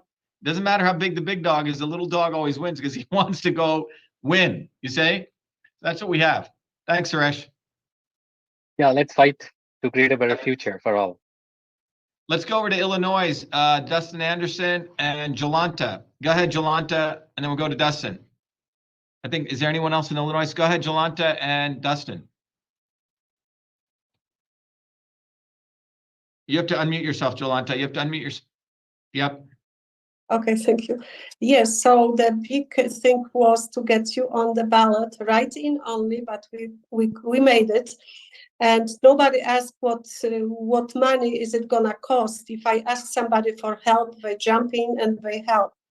And another good thing happened was that, within one day, I had to get ready 40 books for your Supreme Court lawsuit.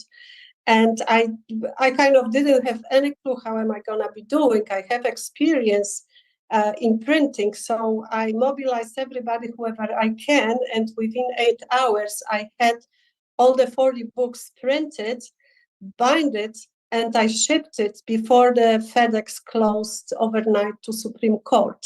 So this was like another experience for me. I have to learn how to go through the writing campaign. So it was all done, and it was great experience. And it's learning all this, learning the system science. It makes us not so easy to be misled by anybody. So what Jolanta's talking about, I really want to talk about this. So I have never done a Supreme Court case. Jolanta's never printed this. You guys got to understand how the big victory here, okay?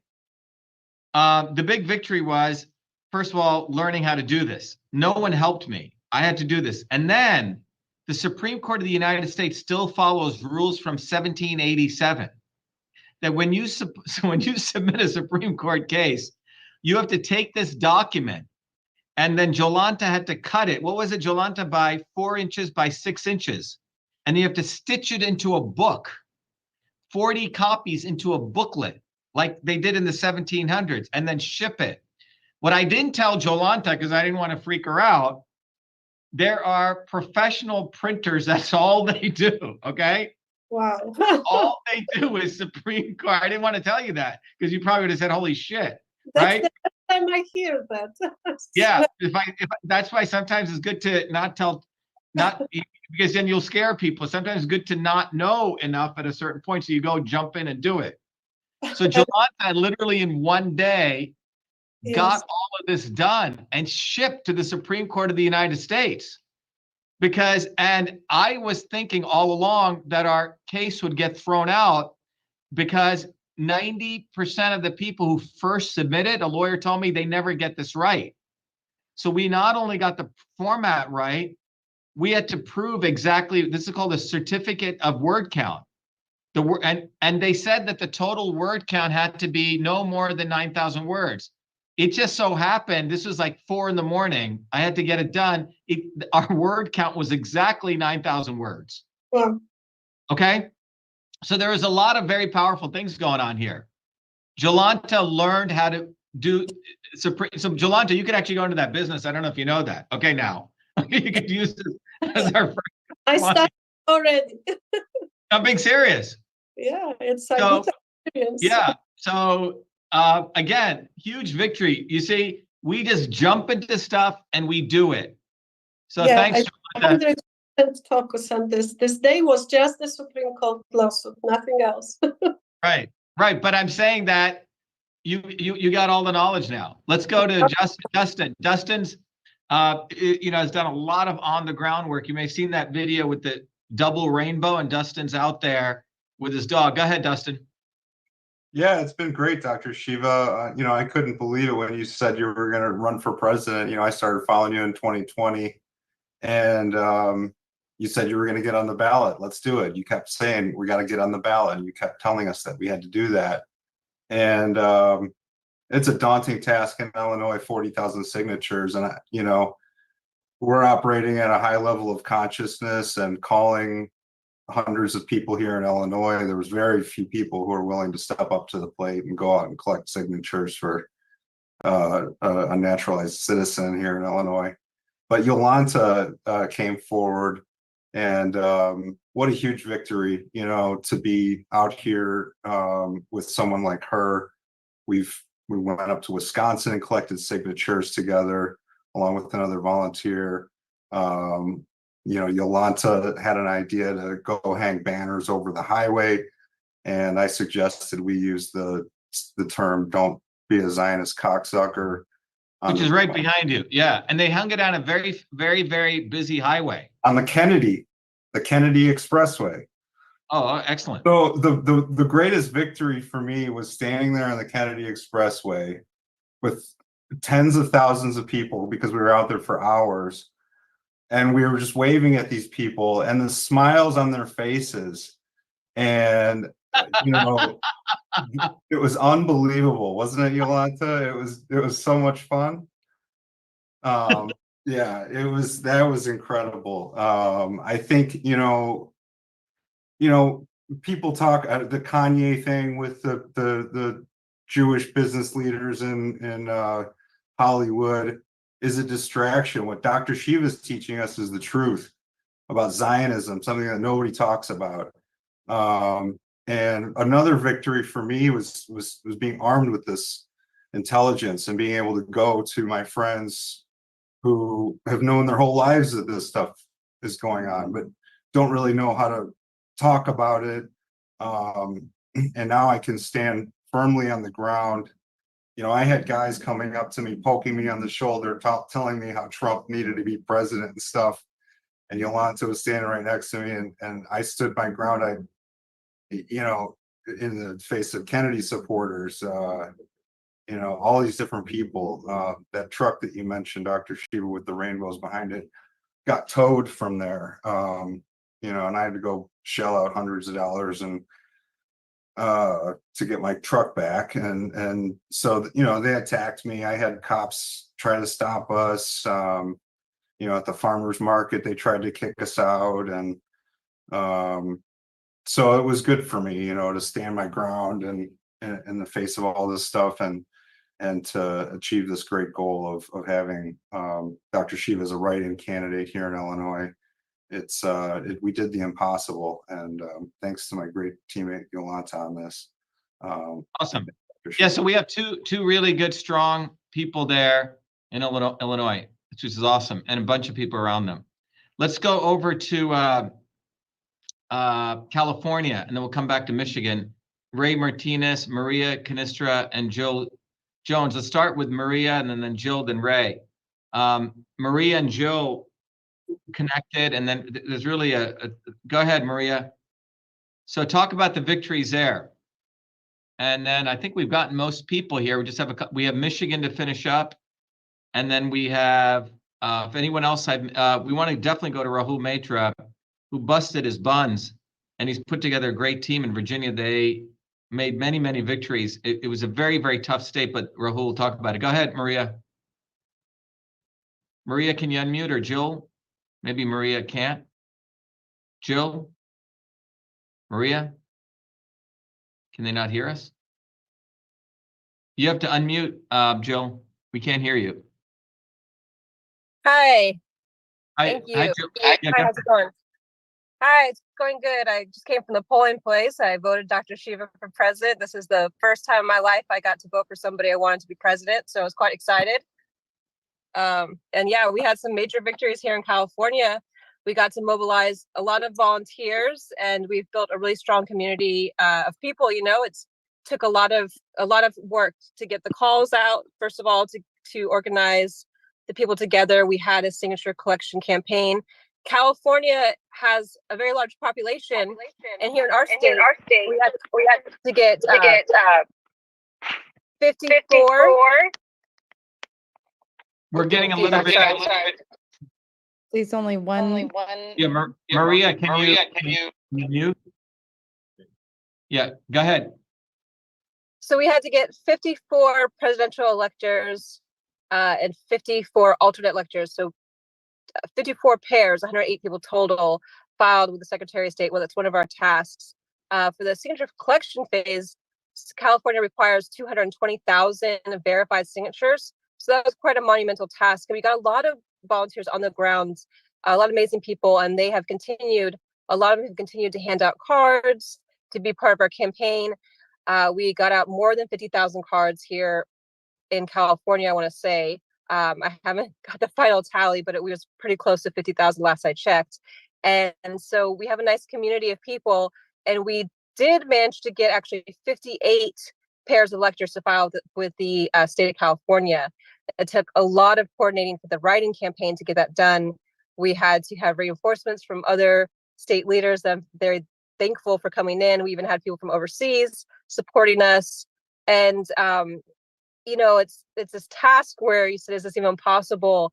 But I didn't really have any time to think about that aspect of it. Honestly, for me, it was just like work, amongst many other things that I have going on. And in my personal life, I seldom get more than 2 to 4 hours of sleep a night. So somehow I'm still able to manage all of this. And I feel like we had a great victory.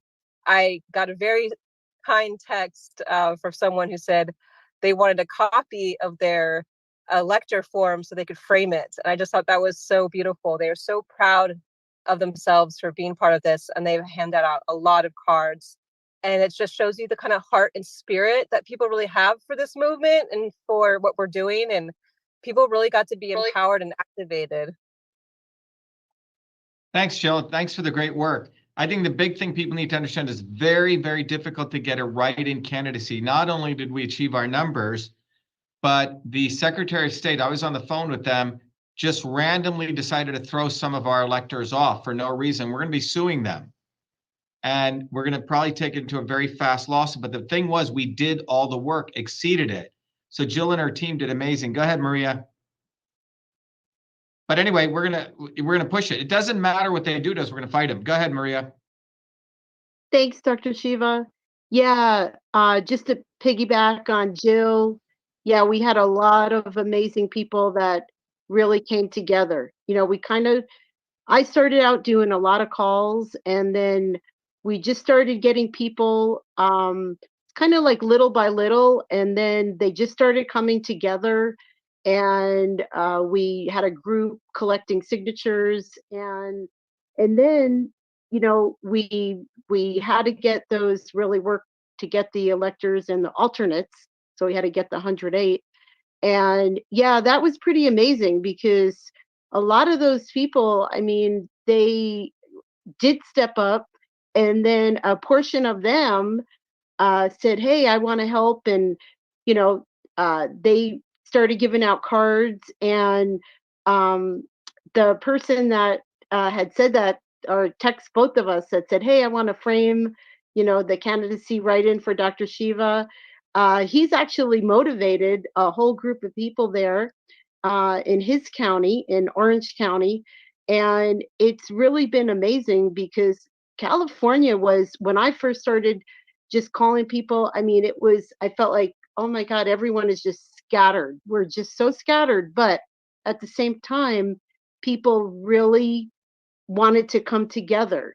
And I feel like through all of our efforts, that has really happened. And people have come together in all different areas, and they just really, you know, chipped in to do whatever that they could.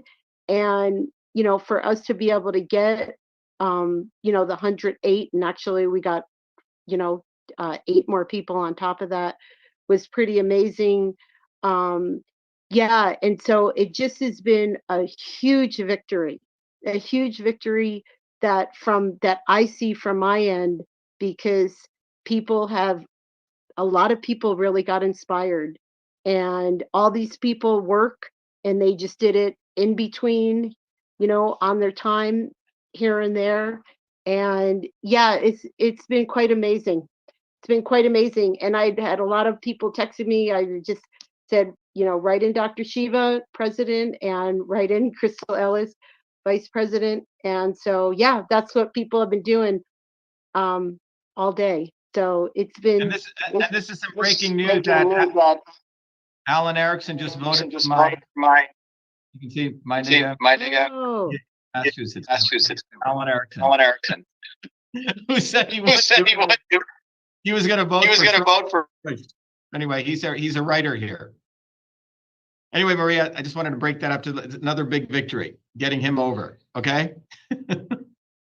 Let's go over to Ray Martinez. Ray. Hello, Dr. Shiva. Can you hear me? Yep. Okay. So Ray, tell us about, in a very succinct way, the big victory for you. Okay. There's so much to say, but I'll try to make it very concise here. First of all, I want to thank you, Dr. Shiva, for your amazing leadership, because it has birthed a movement an amazing movement that to me represents genuine, true world changers and history makers. I kid you not. This nation, this world needs this movement. And you have amassed and empowered and weaponized an amazing group of volunteers. And I'll tell you, the heart of a committed volunteer is so precious and priceless. And you have done nothing but ignite an amazing movement that has done just that with what, $100,000 you said? You know, compared to everybody else is spending millions and billions. It's ridiculous on garbage. And so, you know, the fruit that this movement is bearing through the hard work, the ethics, is just amazing. The awareness and the consciousness has been raised. I mean, mine alone, I speak to the choir, but everybody else, I'm sure, and we're learning and growing as we speak and as we march. And it's just, I'm just so honored to be, you know, to be able to co-partner with this movement, with this community, and with these amazing people. Even here in California, you know, the leaders here are amazing to work with, and just being part of that has just been awesome. And I'll tell you, this nation is the masses of people. They are hurting. They're looking for that hope to be led, you know, by truth, freedom, health, leaders. And this is each and every one of us here. And they're waiting to hear from us and be inspired and be able to have an opportunity to jump in just the way we did in the beginning. And so I just want to thank you personally, and you know, for providing that, the hope, the pathways, the weaponization, you name it, to no end. And this movement's going to continue to mobilize as one body, one mind, one accord, to make the difference and be the difference. And that's what it's all about, you know, for the care, the welfare, and the love, and the prosperity of the people. All right, Ray, thank you very much. Yeah, and just to let you know, Ray also came for a couple of days here to Massachusetts, and he helped us collect signatures in the midst of a lot of stuff that was going on. So I want to go finish up along the East Coast with Rahul Maitra and Sonia Fredrickson, and then we're going to go to the Midwest and wrap up with Arizona. What's that background noise? Dr. Shiva, can you hear me? Yeah, go ahead, Rahul. All right, so you want to talk about wins. Now, for the person listening to this, you got to understand, if you want to really accelerate your social skills, your ability to communicate, your ability to sort of command the attention of folks, move into a room, move into a space, it could be a public space, and engage with people. I mean, think about our society right now. A lot of us work in offices. I'm an accountant, I'm a CPA. I don't have a job where I get to interact with a lot of people. I don't have a sales job. A lot of people don't have jobs where they're talking to people regularly. It's not something we get to do. But this, being involved in this campaign, I got something, and this was just a side benefit I never thought I would get. Never thought I would get this, but it's like you're a sword that's forged in fire, in the crucible. You're put into this high pressure situation. Essentially, a lot of people have trouble public speaking.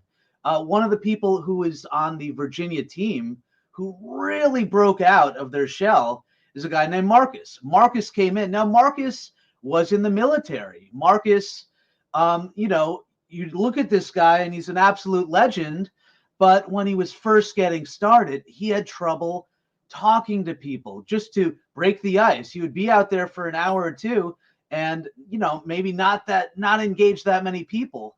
And with a little bit of pushing and just by getting out there and making it and being process oriented, really, it's about process orientation, about just sticking, you know, making a pledge and sticking to it and going out there, working in uninterrupted blocks of time and just doing it. Marcus. Rahul, Rahul's saying is in Virginia, they had to collect 5,000 signatures. And collecting signatures is a discipline. And some people are shy, some people can't do it, right? Go ahead, Rahul. I just want to give it what you're talking about. You're talking about getting people on the ground and collect signatures. And Jason will tell you, I think, Jason, you said you were voted the shyest person in high school like multiple times. When I was younger. Yeah, and Jason getting out there collected 3,000 signatures. He went from 5 signatures an hour to like 40 signatures per hour. So go ahead, Rahul. So basically, this will break you out of your shell. This will get your voice to where it needs to be. And this, just being involved in something like this, is going to have rippled effects all throughout your life, because it's going to affect your ability to communicate at work, communicate with anyone to communicate, like in your community. And frankly, me going out in my local area, I live in the Charlottesville area, I was out there all the time.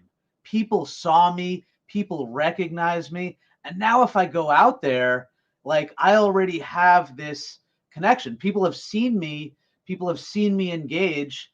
And it's just, there's so much that's there, and that you have accessible to you. Another thing is this.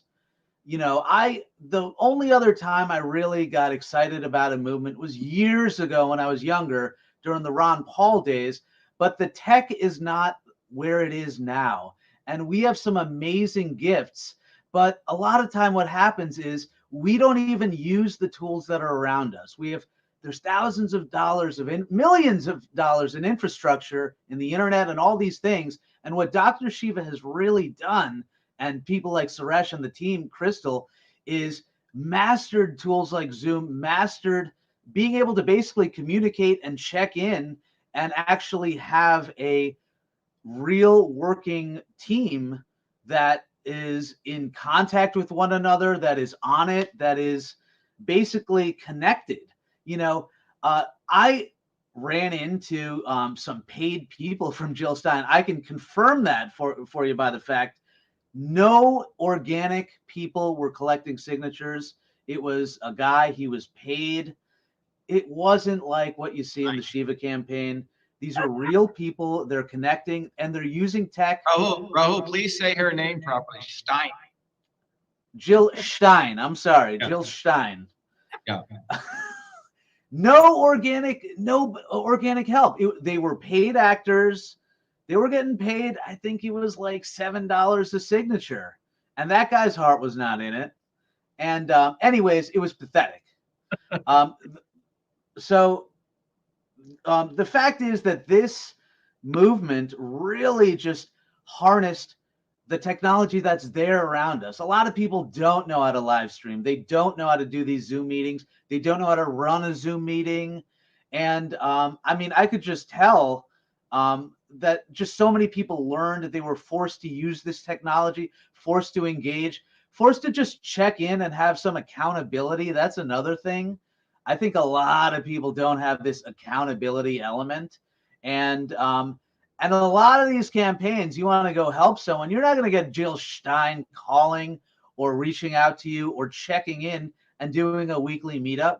No.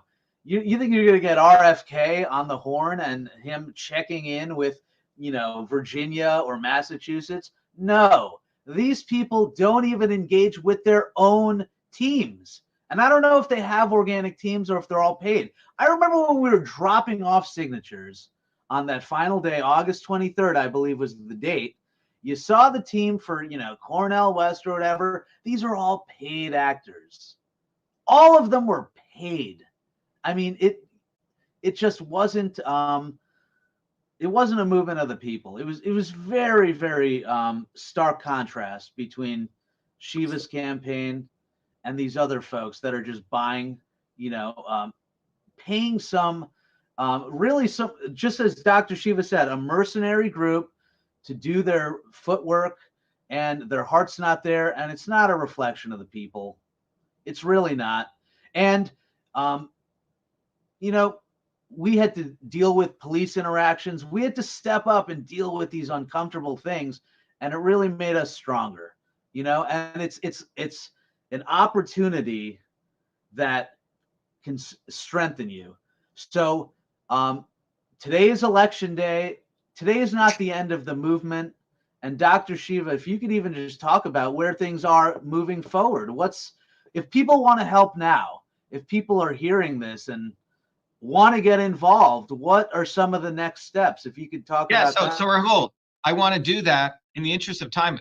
First of all, Rahul, thank you very much. I think you really encapsulated the really cool thing about hearing all of you talk. Everyone shares a different dimension. Rahul is very, very articulate and very passionate about really getting this point along. We actually mobilize technology.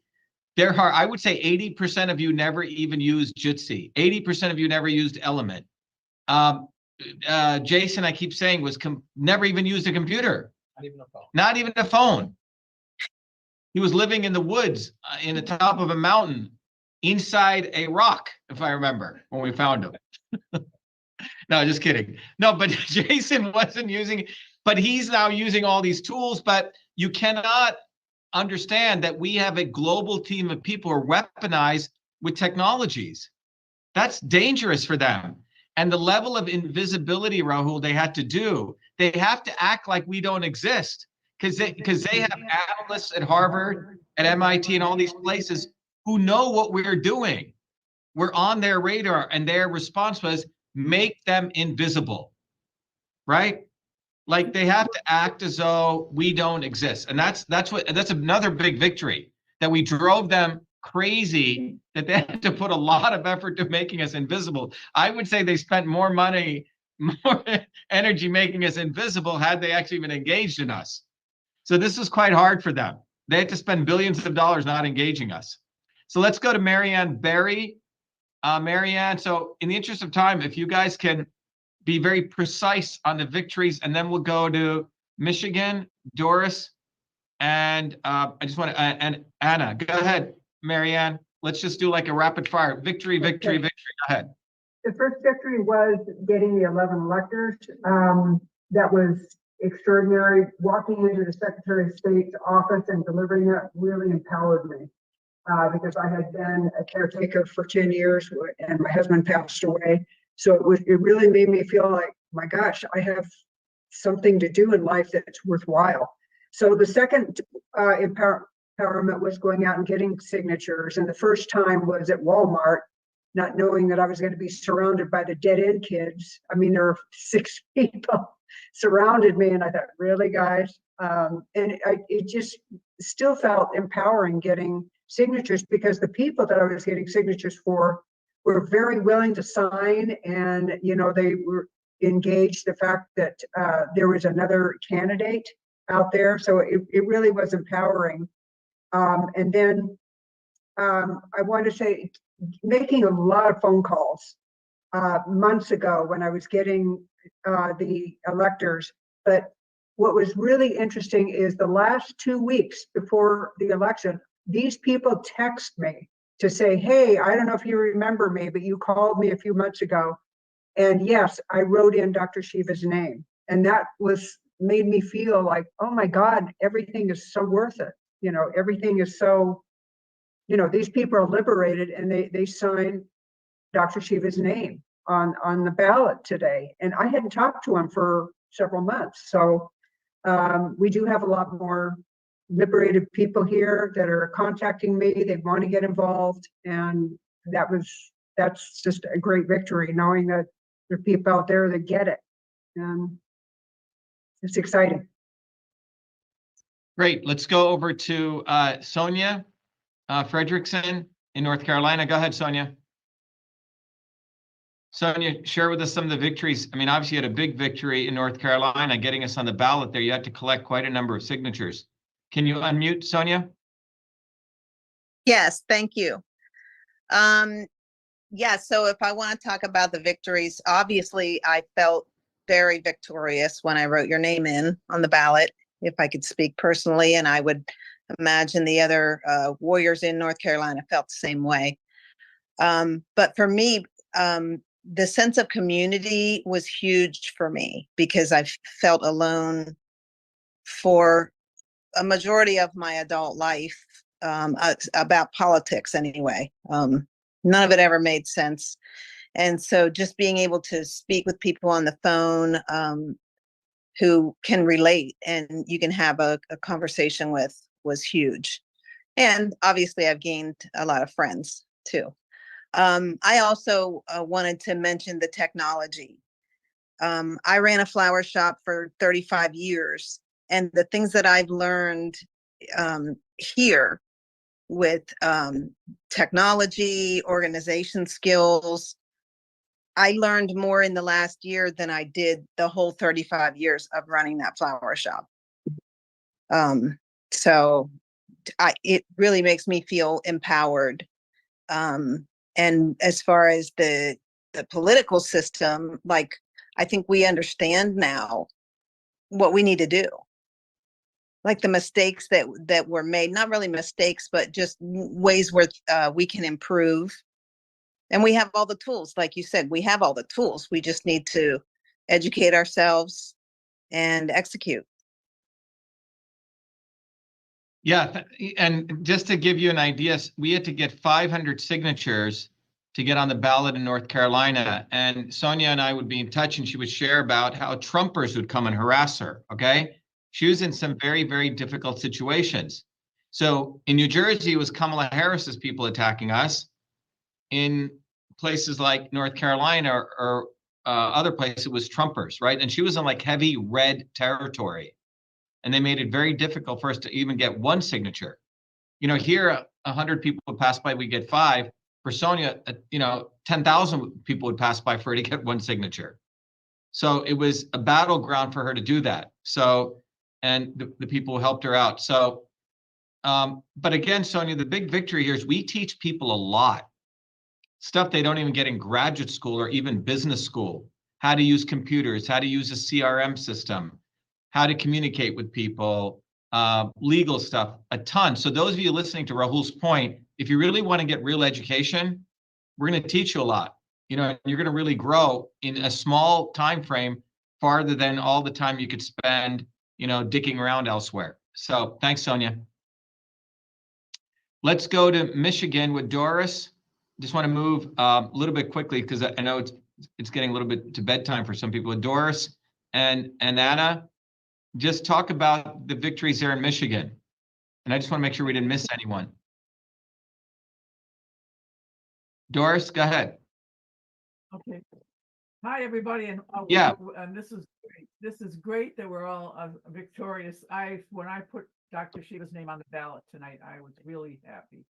And when the victories I have with seeing in myself, Dr. Shiva started saying, that this is a very difficult thing to go out there and talk to people and not, people are shy. And I'm thinking, I'm not shy. I was on stand-up New York, doing stand-up comedian. I'm not shy, but I found myself being very intimidated to go out there and get people. I'd get 5 signatures, and then I was really glad when I could get 10 signatures in one day. And it got better and better because I began to say to myself, are you a dilettante or not? Things that Dr. Shiva made me realize about myself, made me take me up by the scruff of the neck and either I'm either bullshitting or I'm not. Am I a dilettante or I'm not? But the wonderful thing too was that the community he talked to, and who did I first meet was Crystal. Crystal called me in New York, and it was like she knew my heart. She understood me. Somebody understood exactly who I was and made me feel like $1 million. Then there was Emily, and then there was Maria Canestra. And Nick.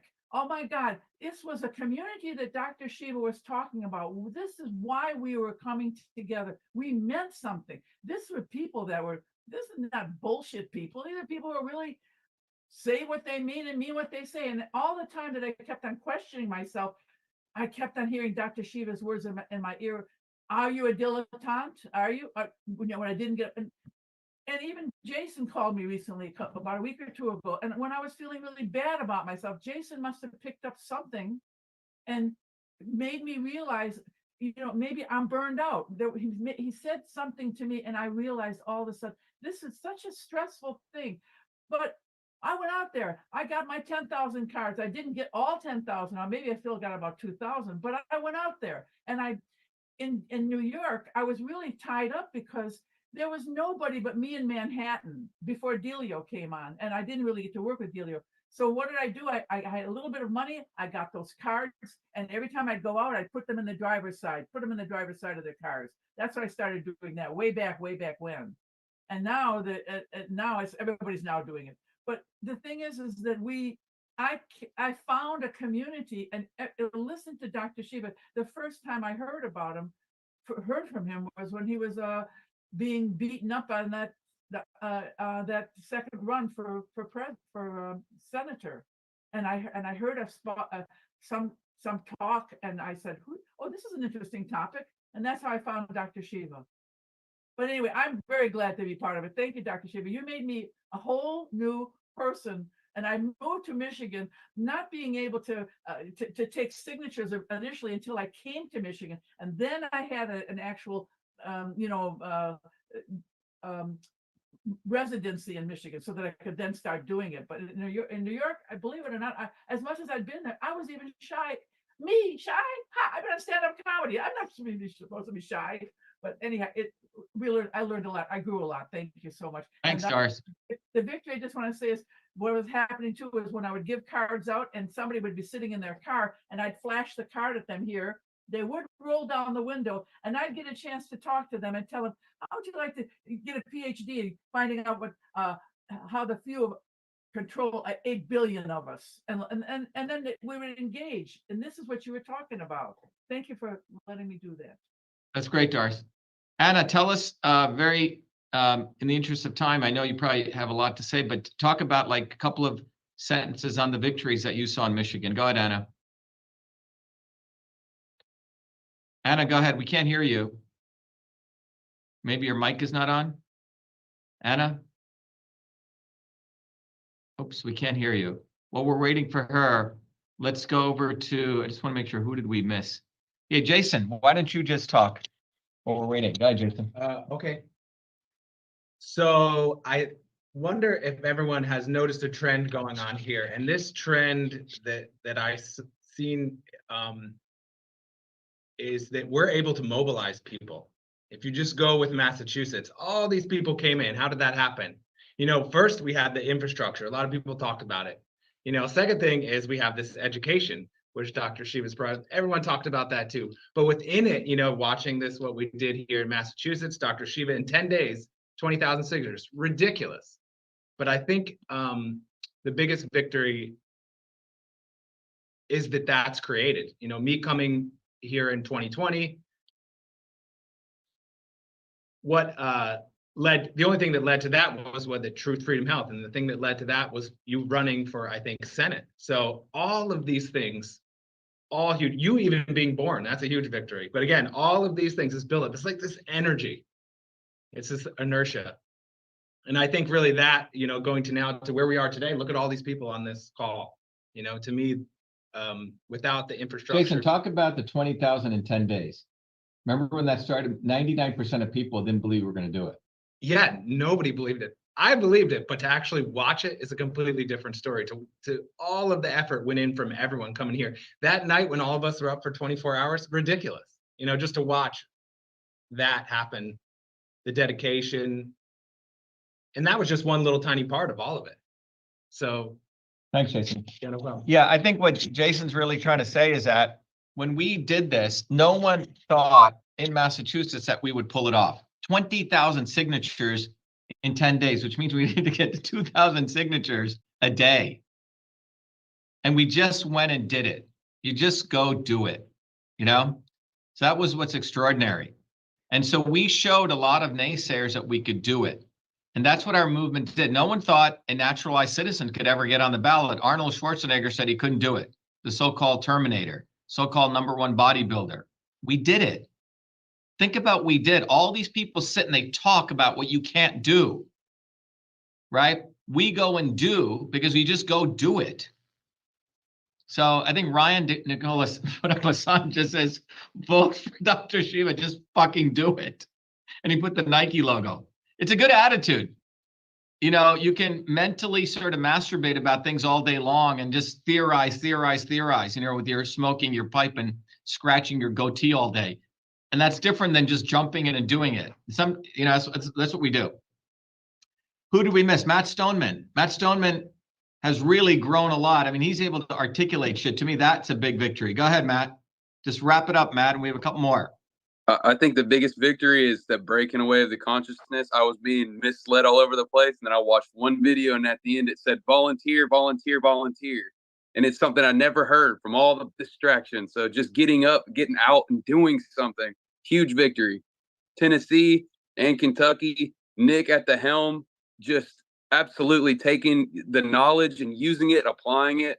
People do not underestimate the word system science and learning system science. It is the most mind-blowing knowledge to get, where it can apply to your car, your body. So don't underestimate that knowledge. So learning that and teaching that to people, huge victory. We got on the ballot, Kentucky and Tennessee. They threw us off, lawsuit, huge victory. No money from no millionaire lawyers. We are doing that. We're on the phone. I'm listening to Nick fight. It's amazing. So you're talking about Nicholas fighting with a federal judge, right? Yeah. and we've had each other's back on the streets. People come up and drunk people may try to attack, and we know how to fight. We really do. We got out 20,000 business cards, which Nick was really busy. We both were really busy up until about a month and a half ago. We got out these huge boxes of cards in so many people's hands. We spent so much time and effort. That was a huge victory. Well, Matt, I don't think people know you put cards in little plastic bags. We got some guy who hates us, a Trumper, saying, "What is this trash you're littering everywhere?" I think we got some mail sent to us, right? So anyway, so you guys did phenomenal work. 20,000 cards, door to door to door to door. That's what Matt and Nick did. Okay, and it was amazing. So think about what they did in Kentucky and Tennessee. They got us on the ballot. Nicholas got thrown in jail. We won that lawsuit. They dismissed it. Now we're filing a federal lawsuit, and Nicholas Lupo is in there arguing with a federal judge. Who the fuck does that? Our movement does that. No one else would do that. Most judges most lawyers don't even fight anything. They always like to settle stuff, but they surely will bill you, right? A lot of money. So we caused them a lot of damage down in Tennessee and Kentucky, a lot of damage. So it's great. Rebecca Mahopoulos single-handedly knows every state's rules, okay? Rebecca's like the oracle. You go to her, Rebecca, what's the rule and blah, blah, blah. She go, da, da, da, da, da. What's the statute there? Da, da, da, da, da, okay? So Rebecca, worked in nearly every state. Rebecca, so to me, that was a big victory. Like we have like this oracle now on our team. Go ahead, Rebecca. Yeah, that was quite an adventure. I guess you could say it was an adventure. I think I started out kind of naive. I said to Crystal, I said, "Oh, this is going to be highly educational, like, wow, this is going to be really educational." Thinking, this is going to be like little us just on the outside, we're going to learn how to do this thing, right?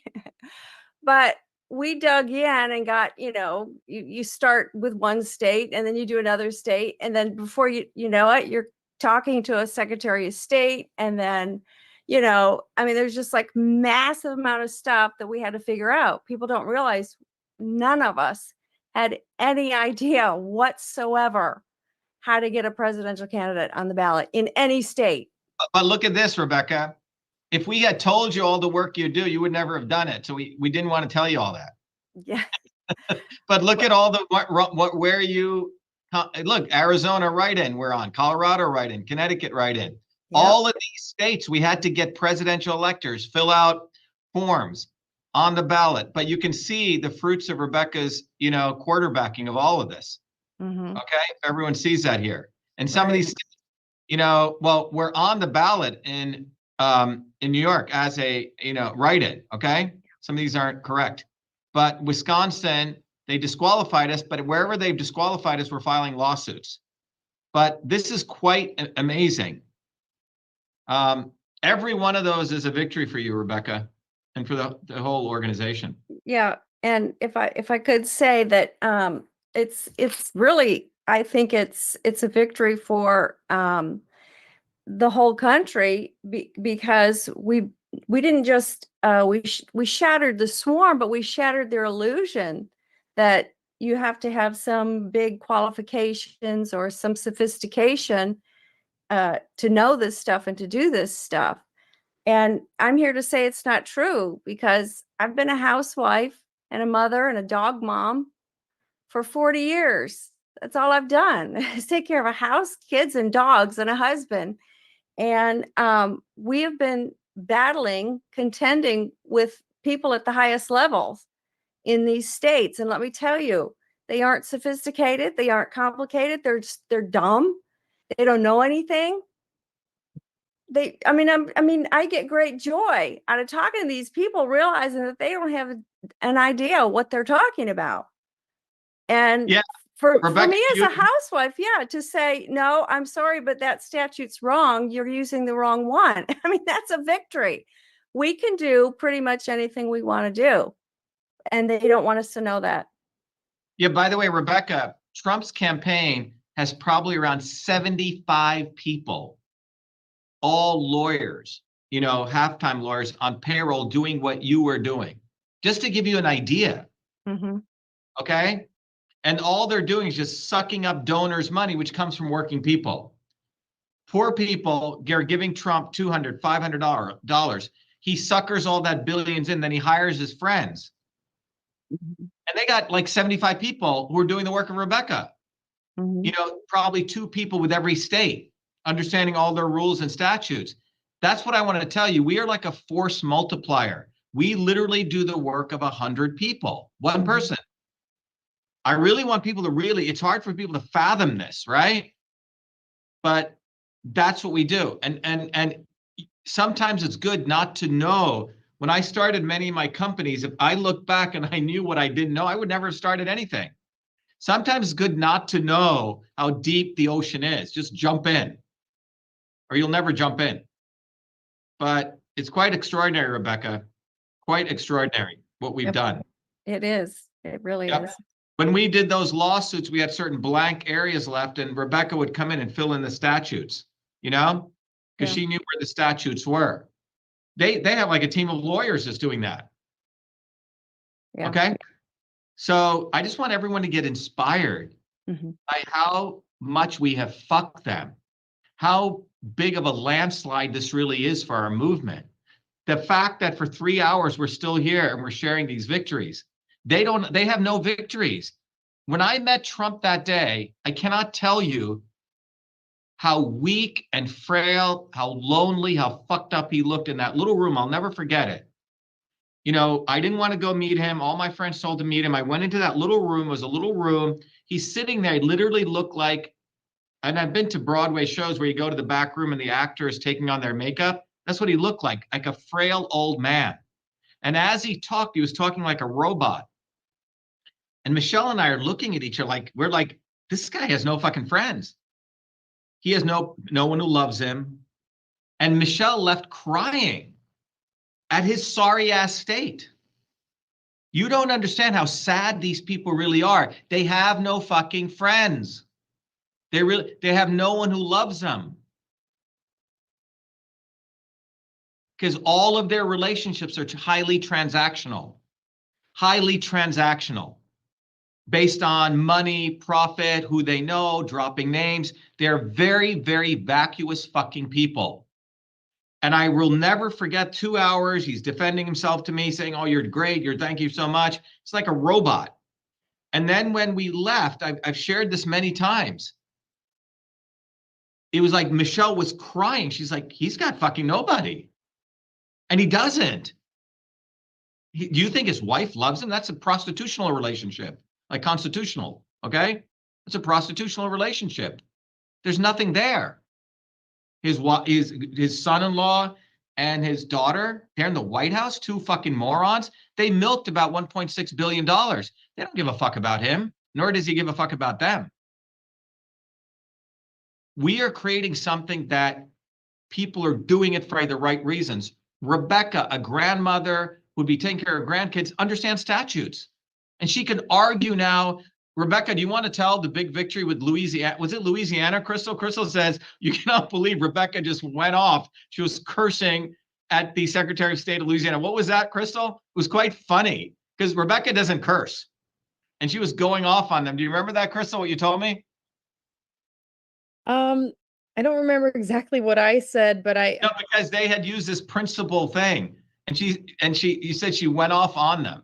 Yeah, she did go off on them. She just got the name. Remember Rebecca? It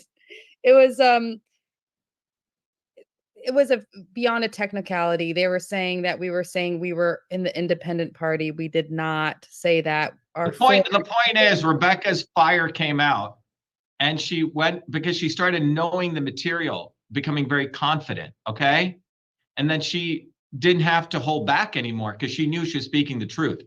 And when you speak the truth and you get confident, you don't take bullshit anymore at all. You don't have time for it. And to Karel and to Imut and Peter, that guy that was interviewing me, the Netherlands guy, he started off being all like, well, you know, Kennedy, you should use nice words. But I'm telling you, all of you are rapidly approaching this point where you're going to become so clear on this that you will not take bullshit. And it's really important not to take bullshit. Tony, you in New Zealand, Michael, you there, and everyone I'm talking this to, we are leading the global movement right now. We're at the tip of the spear. They need to follow us and they need to shut the fuck up and listen to us. And if they're not listening to us, you need to tell them to shut the fuck up or get out of the way. Okay? That's what I had to do to this fool Suleiman today. Okay? Acting like he's a Muslim, helping the Muslim brothers, directing them to Jill Stein, right? Fucker. I called him an Uncle Tom. That's what he is. Just because he's a Muslim doesn't mean he's helping Muslims. You see what I'm saying? So truth is truth is truth. So when you do the work, you will get that confidence. And that's what we have here. We have people who are getting very confident because we know the truth. We know the material. So you have the right to speak the truth. They may call you arrogant and you need to tell them to fuck off. You need to go study. When you study and you put in the time, then you can speak. I do know what I'm talking about and you need to shut the fuck up and listen. Booby Kennedy, fill in the blanks. These are who these people are. And I will use the most vicious terms to describe them, and so should you. And if you want me to sugarcoat them, then you are missing something. That's what that Netherlands guy was missing. He doesn't know what the fuck he's talking about because he wants to be diplomatic. He wants to please everyone. And I said, precisely because of that is why no movement has come up in the Netherlands. This is a big victory. Glenn talked about it. Understanding the not so obvious establishment and being relentless, not giving them one fucking inch, not 1 inch. You cannot give 1 inch to the booby fucking Kennedys, to the Jill Stein, to all these people, Bernie Sanders, these are the real evil people. So to Rahul, you asked me what's coming? Well, fucking hell is coming against these people, those people. And we're going to take them all down because it's not only going to be me taking them down, all of you will take them down. And you're not going to give them 1 inch. The obvious establishment, that's easy. But what we did to Kennedy, we forced Kennedy to put his tail and go join Trump.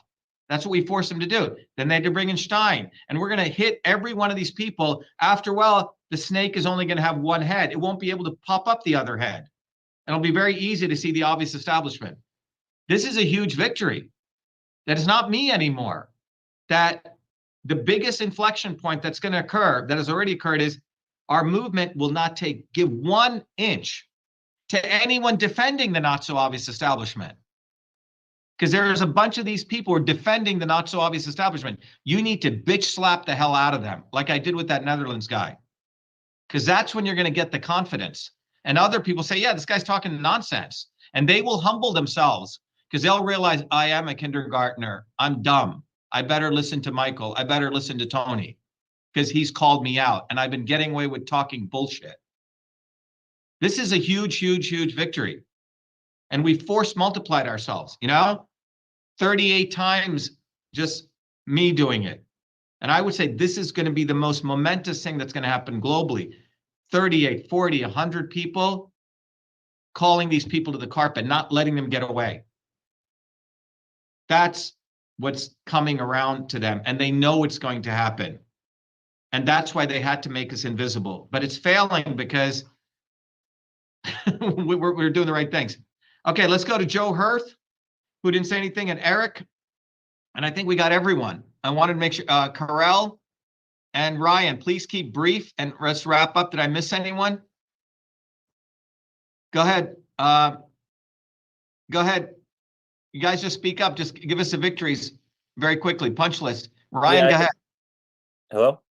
Yes, go ahead, Eric. Give us a couple of victories. Yeah, I could just like wrap up. Yeah, let's think of a few things. I'm relatively newer here, but to be honest, Don't worry about that. Tell us the victories. Doesn't one matter. of the biggest things I've noticed actually in the last 3 weeks through being on the ground a lot and handing out a lot of these cards and post flyers and talking to friends is that I had 27 people email me and text me in Connecticut that said they're going to write it in Dr. Shiva on the ballot. So to me, just from being out there and talking to a lot of different people a lot of them were Kennedy fans and Trump fans. So that was a big win for me. And then all the other stuff through the education that really learned with that we talked about through the science of all this stuff has really raised my consciousness. And I think that is a big reason as to the conversations I'm having as to why those people have shifted what they're thinking and who they're voting for. So I think that was a big win for me over here. Well, I thought the other win, Eric, you didn't say, was you did an amazing video, you know?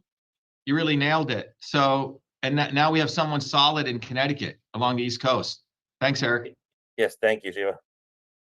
Let's go over to Ryan in Texas. Ryan, briefly, hit the big points, the big victories there in Texas.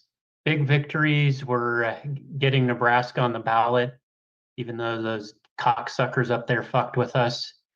You know, I think up there also Texas. You forgot Texas. You got Texas as a write-in. You had to get 40 electors, right? Exactly. We got 40 electors here. So there was just, there was a lot. You know, I think about all the interviews that we just did with all the states. Also the debate that you and I did, one of the debates where we were in the debate. We were the only legitimate, truthful debate. And I'm grateful that I was a part of that. I'm also just extremely grateful to have met so many awesome people, and I was glad to get on here to hear about Rebecca, and she helped us a lot here in Texas, and cards and all kinds of actions, and it's an amazing experience, and I've really developed as a leader, which I think I was pretty strong at, but I have gotten even more bold, courageous, strong as a result of taking the actions and just following the leadership that was already set in place here in this movement. I just was able to pick up and just keep it going, keep it moving forward. And I hope that we'll, you know, I know that we'll continue to do that. I know we'll continue to do that. I remember you called me up when we were up there in Nebraska. He said, "Where are we at in signatures?" I was like, "Well, I think," and you're like, "Think." And I was like, I know that we're going to get this. And I remember when I was counting on that last day and I got that final signature that we needed because I had it in my head. And I was just like, my God, I mean, I just wanted to cry and joy of what accomplishment we had done in such a short amount of time. And it was just an amazing experience. And I felt like this the past few days, having these interviews with these different states. And another big important one for me was interviewing my home state where I grew up in Iowa. And it was just a really cool experience. And hopefully I get to meet some of them, but it was just, it's really near and dear to my heart, as probably New Jersey is to you and anyone else who grew up where they grew up. And I'm just extremely proud that they were able to get on the ballot there. And I had a hand in that as well, getting signatures in Iowa. So yeah. Well, yeah. So one of the cool things is that we have also developed a set of people now, Bosin, Ryan, I think Nick, and a couple of other people who can do live streams and interview people. So we can have a lot more content coming out there globally. Anna Finland, and Karel, who's here. Karel, it's a little bit late for him in the Netherlands. Karel, do you want to just wrap up? And then Karel, do you want to say we're talking about victories. What were some of the victories? Go ahead, Karel. Thank you, Dr. Shiva, and thank you, everyone. It's such a privilege and honor to be here with you and be part of this amazing revolutionary movement. The biggest victory, I think, is that after 30 years of looking for you, Dr. Shiva, and this movement, I found you, and I managed to make it this far. You are a real modern-day Geronimo, and I really mean it. I think one of the biggest victories is that I could join this leadership training and got very close with the European leaders, Michael and Anne, and we are building really slowly, step by step, a good community, attracting amazing people. Another big victory is that we found this really sympathetic printer. We are now starting to ship cars to some European countries, and I know, Shiva, I have to get back to you with some homework. It's coming. Yeah, don't worry about that. Let's just talk about victories. We can talk about all those details. The bottom line is, Karel has a way now. We can, just like in the United States, we can print cards and distribute all over Europe in a wonderful way. So that's great. Go ahead, Karel. Yeah. Another great victory is got me 3 months of lobbying this interview in the very important alternative newspaper, and the fact that actually 2 article series are coming for 2 magazines. Another victory is the amazing people I attracted here in Europe and who are really committed. It will start to show in numbers and views soon. And another victory is that I'm still alive despite the madness of the last weeks and discovering every week what needs to be done. I actually got a nervous breakdown yesterday. I so much really wanted to make a good endorsement video, and it totally failed after weeks and weeks in filming. But I didn't commit the harakiri. I realized I have to redo it because it has to come. It really has to come. It's a story of 30 years. I'm so full of emotions that I was not able even to speak to the lens of my camera. It was horrible. I went to bed 3:30 last night, and now I couldn't sleep anymore. Well, I think that the important thing is, and I think unless Karel, is there anything else? Really, thank you very much. We have a strong leader now in Europe. I think that's a big victory for us. You, Anna, Michael Griffiths, etc. But the key thing I want to let everyone know is we have just begun. We now have an infrastructure. And where we're headed is to explosively grow this movement globally. Our cards are translated into, I believe now, 25 different languages. We have distribution of our capabilities. We have people who speak multiple languages. We have people who are actually studying and understand the theory at the core. We have people who have learned how to articulate this through your videos. So these are all extraordinary things. And so you go back in 2020, it was, me and a couple of people, right? I mean, we actually had a huge movement here in Massachusetts, but now it's blossomed way beyond Massachusetts. And we have a team of really trusted people. You could call to them, you tell them to do something, things get done. So to all of you listening out there, when you look at the 2 cocksuckers who ran for office, or the 3, including Jill Stein, okay, you realize that you have a serious opportunity. You have a home here for people who are really serious about building a movement. And it starts with number 1, go to shattertheswarm.com. And it's a gift to you guys to watch that video. Go take the courses, free, get off the plantation. Spend a little money on yourself, $100, which is nothing, like Bob Workman said, nothing. Michelle wanted me to go to some Indian Diwali dance night. They were charging like $120 for some shitty Indian food, which is probably not even made. I said, this is crazy, okay? My point is we charge nothing. And it's a contribution to yourself. And one of the things I want to recommend is when you go through our Truth from Health program, people forget this. If you're an adult and you finish that program, you can give it away to infinite number of people on the planet who are under the age of 18. Infinite. You can give it to every child. So this is a noble movement which is getting people off the plantation, and we are not ending. And they know this. And the only way forward is us, bottoms up, offline, because they know we're here. Elon Musk, that piece of shit, had to do a lot. Every day he's eating away 100 followers every day. It's unbelievable. But he'll promote Trump all day. You see? Because he is a Mossad agent. Where government ends and Elon Musk begins, nobody knows. He's never invented anything. Everything he does is money that he got given to him during the pandemic. That's when he made all of his money.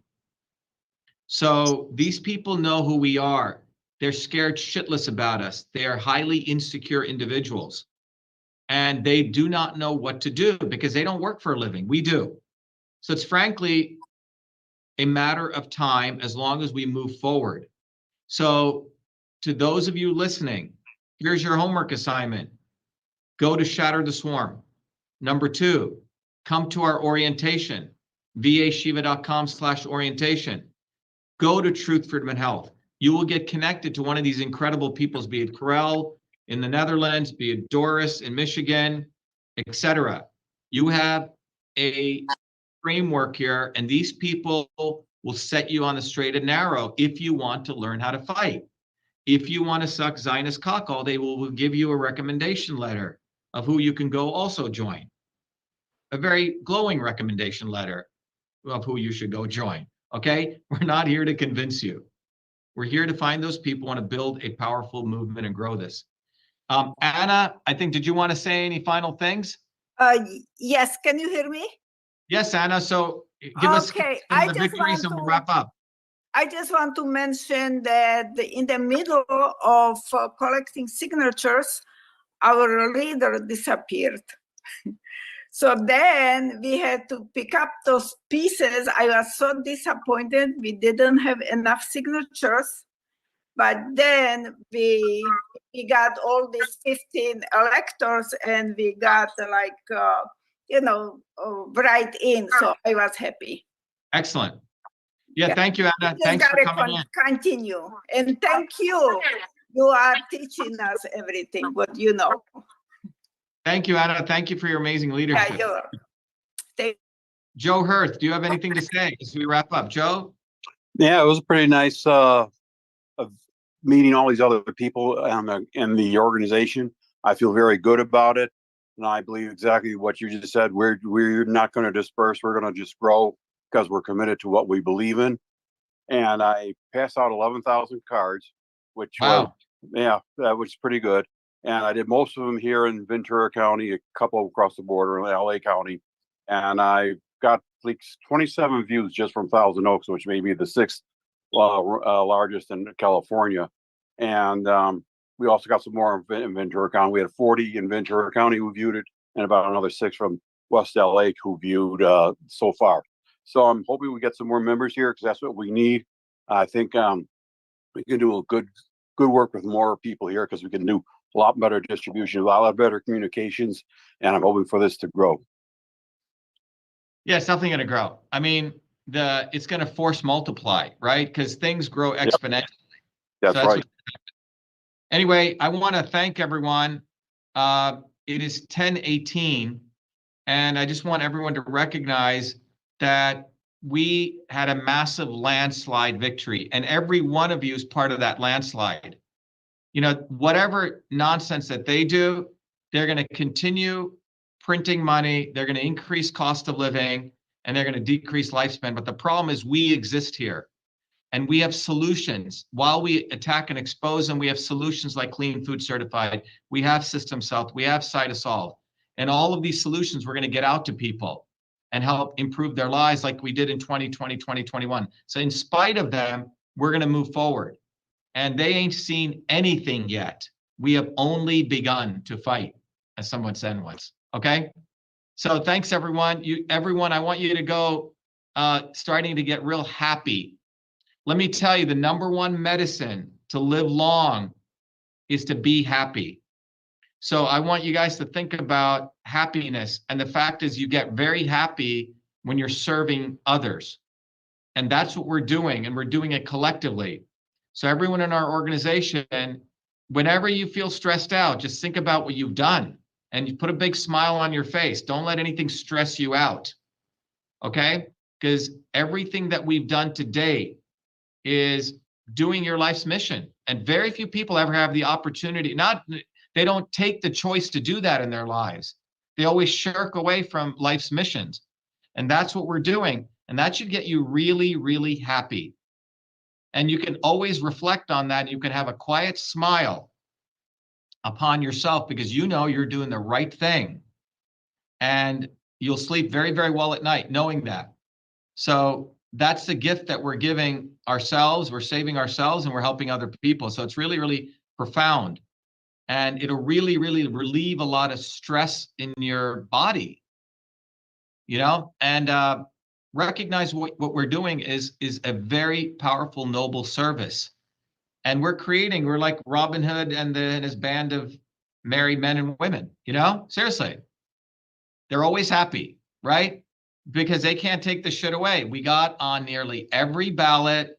We did it with $100,000 and we exposed the shit out of them. We've caused them a lot of damage and you should be very fucking happy. Okay? So be happy, be the light, and best to all of you. Trey, just finish up playing the video, Trey, if you're listening. All right, everyone, be well, be the light. Thank you. Thank you for your incredible work. It's been an honor working with you and we've just started. So everyone, really be proud of yourselves. Thank you. Thanks for all your amazing work. Who would have ever thought I'd be running for president of the United States of America? I was born a low caste untouchable in India's caste system, a system of aristocracy, oppression, and racism. My name is Dr.SHIVA Ayyadurai. I'm an MIT PhD, a Fulbright scholar, a scientist, engineer, entrepreneur, and inventor. My family and I left India to come to America on my 7th birthday. I grew up in the working-class neighborhoods of New Jersey, playing baseball, mowing lawns, painting houses, and coding software. My friends and neighbors are blacks, Italians, Irish, people of all races.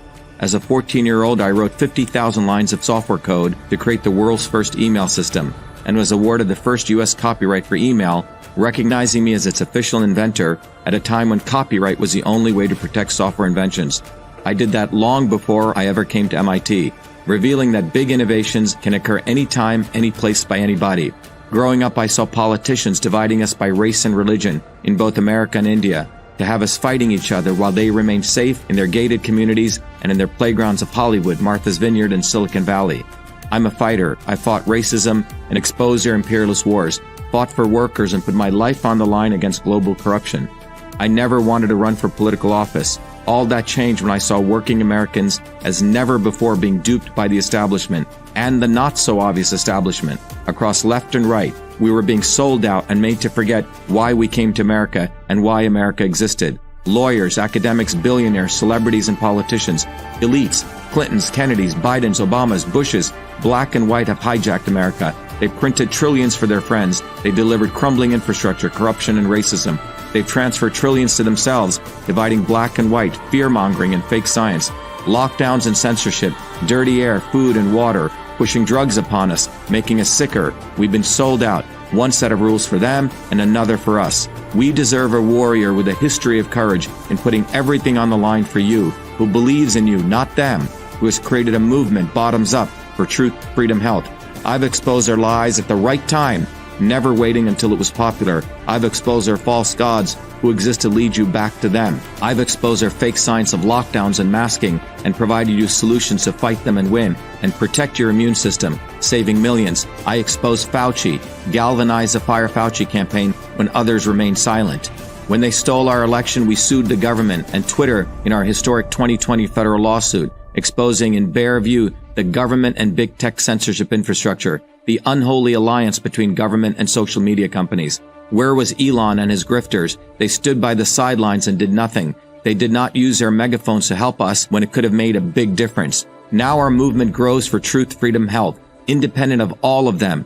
Every day, millions are learning the science of systems, the knowledge the elites do not want you to have, so you may learn how to think, stand up, and fight, independent of the establishment of left and right and their fake heroes. Now it's time for you to join the movement, to win back America, to win back truth, win back freedom, win back your health. That's why I'm running for President of the United States. This race is about you. This race is about truth, freedom, health versus power, profit, control.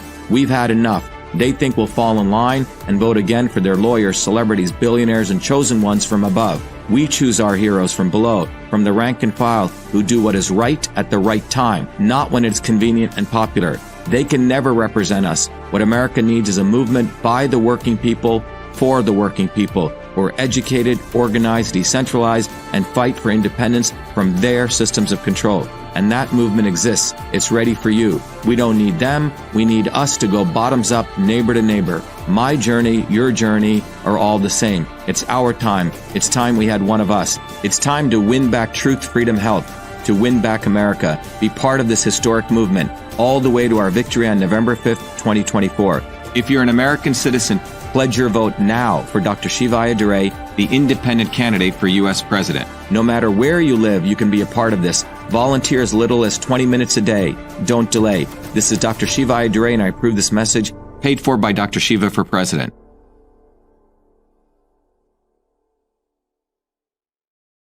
We have allowed our country to be taken over from within, and the end goal is you will have a homogenized world where we will become slaves, because there is a condition among the elites that really thinks they're better than you, deep down inside them, that you don't deserve the freedoms you have. They don't. This reality is what people need to wake up to, and we need to all unite working people. There's only one movement that can do that, and that is the movement that we started creating here in Massachusetts, the movement for truth, freedom, and health. Look, I've been a student of politics since I was a 4-year-old kid, studying revolutionary movements, left wing, right wing. There's a physics, there's a nuclear science to destroying the establishment. To build a bridge, you need to understand Newton's equation. You need to understand the laws of gravity. You need to understand Poisson's ratio. There is a way to build a revolution. And that's why I put this together. My goal is to train an army of truth, freedom, and health leaders. We don't need followers like social media. We need leaders, but they need training because the educational system does not teach them history, nothing. So in 3 hours, that's what I've started doing. That's the solution. We got to train people. First, with understanding what a system is, the dynamics of all systems that affect nature. The second is understanding the interconnection between truth, freedom, and health. Freedom is the ability to move freely, communicate freely, talk freely. Without freedom, you cannot convert ideas, hypothesis into truth, which is science. And without freedom, you can't really get to truth. And without truth, you make up fake problems and fake solutions, which means you destroy our health.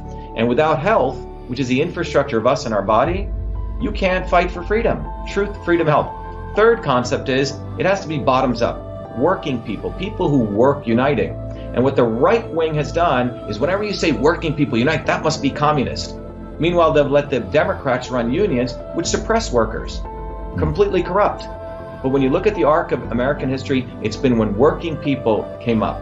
We need to go local. Every solution I'm coming up with as a part of this movement, we're giving the science, which is the truth, and then we tell people what they can do on the ground. Like with election fraud, you don't need to wait for some lawyer. Our goal is to train people to go local, to go local, to go local, fight locally. Forget lawyers, forget politicians, forget celebrities. You've got to learn politics, and there is a science to it. They lock us down, we should be ready to shut them down. And the fourth part of this principle is the not so obvious establishment. So when you look at a system, there's always something that disturbs you from getting to your goal. Well, the biggest disturbance is the not so obvious establishment, which are those people who claim they're for you, on the left and the right. The Al Sharptons who tell black people I'm for you. The Tucker Carlsons. Do you think any true anti-establishment person will ever be on Fox or CNN? I don't think so. They both mislead working people back into the establishment. Without this solid understanding of political physics and theory, you're screwed. You're going to follow on the left wing Bernie Sanders. Oh, he said something. Or Robert Kennedy. Scumbags. Or you're going to follow some right-wing talk show host. They're not going to lead us to liberation. It's us. We're building a bottoms-up movement, and that political physics, it's a nuclear science of change. Bottoms up. We have to organize to understand that there is people who talk a good game and then look at what they actually do, left and right. I'm sorry, Sean Hannity may say some good things, but I don't see the urgency in his voice to get something done, and it can only come when you weaponize yourself with the right knowledge. You need to be able to identify a rat. You know, Christ didn't go after the Romans, right? It was the Pharisees and the Sadducees who screwed him up. his own quote unquote people. And that's where we're at. So these 4 concepts I've built into a curriculum where people can go to truthfreedomhealth.com, and it's an educational program. We need to train people in political theory. You need to have physics, and I've created that curriculum. People need to get educated. We need to get educated fast. And within a half an hour, I can teach people. 2 years of MIT control systems, I teach people those concepts. Then I apply it, anyone can understand it. And then you say, oh, I got to build a bottoms-up movement. They have to get politically astute, and then they have to go locally and act, not sit there on social media. They have to act locally, defy locally, do civil obedience locally, but with knowledge on how to build a movement. Now, the Senate campaign's expanded to the Movement for Truth, Freedom, and Health, and they can find it on truthfreedomhealth.com, so people can sign in, they can get access to a bunch of videos. If they want to take a course and become a Truth, Freedom, Health leader, I offer a full scholarship there, but we want people to make a commitment that they'll study, that they'll get certified, that they'll go do activities on the ground. So go to truthfreedomhealth.com.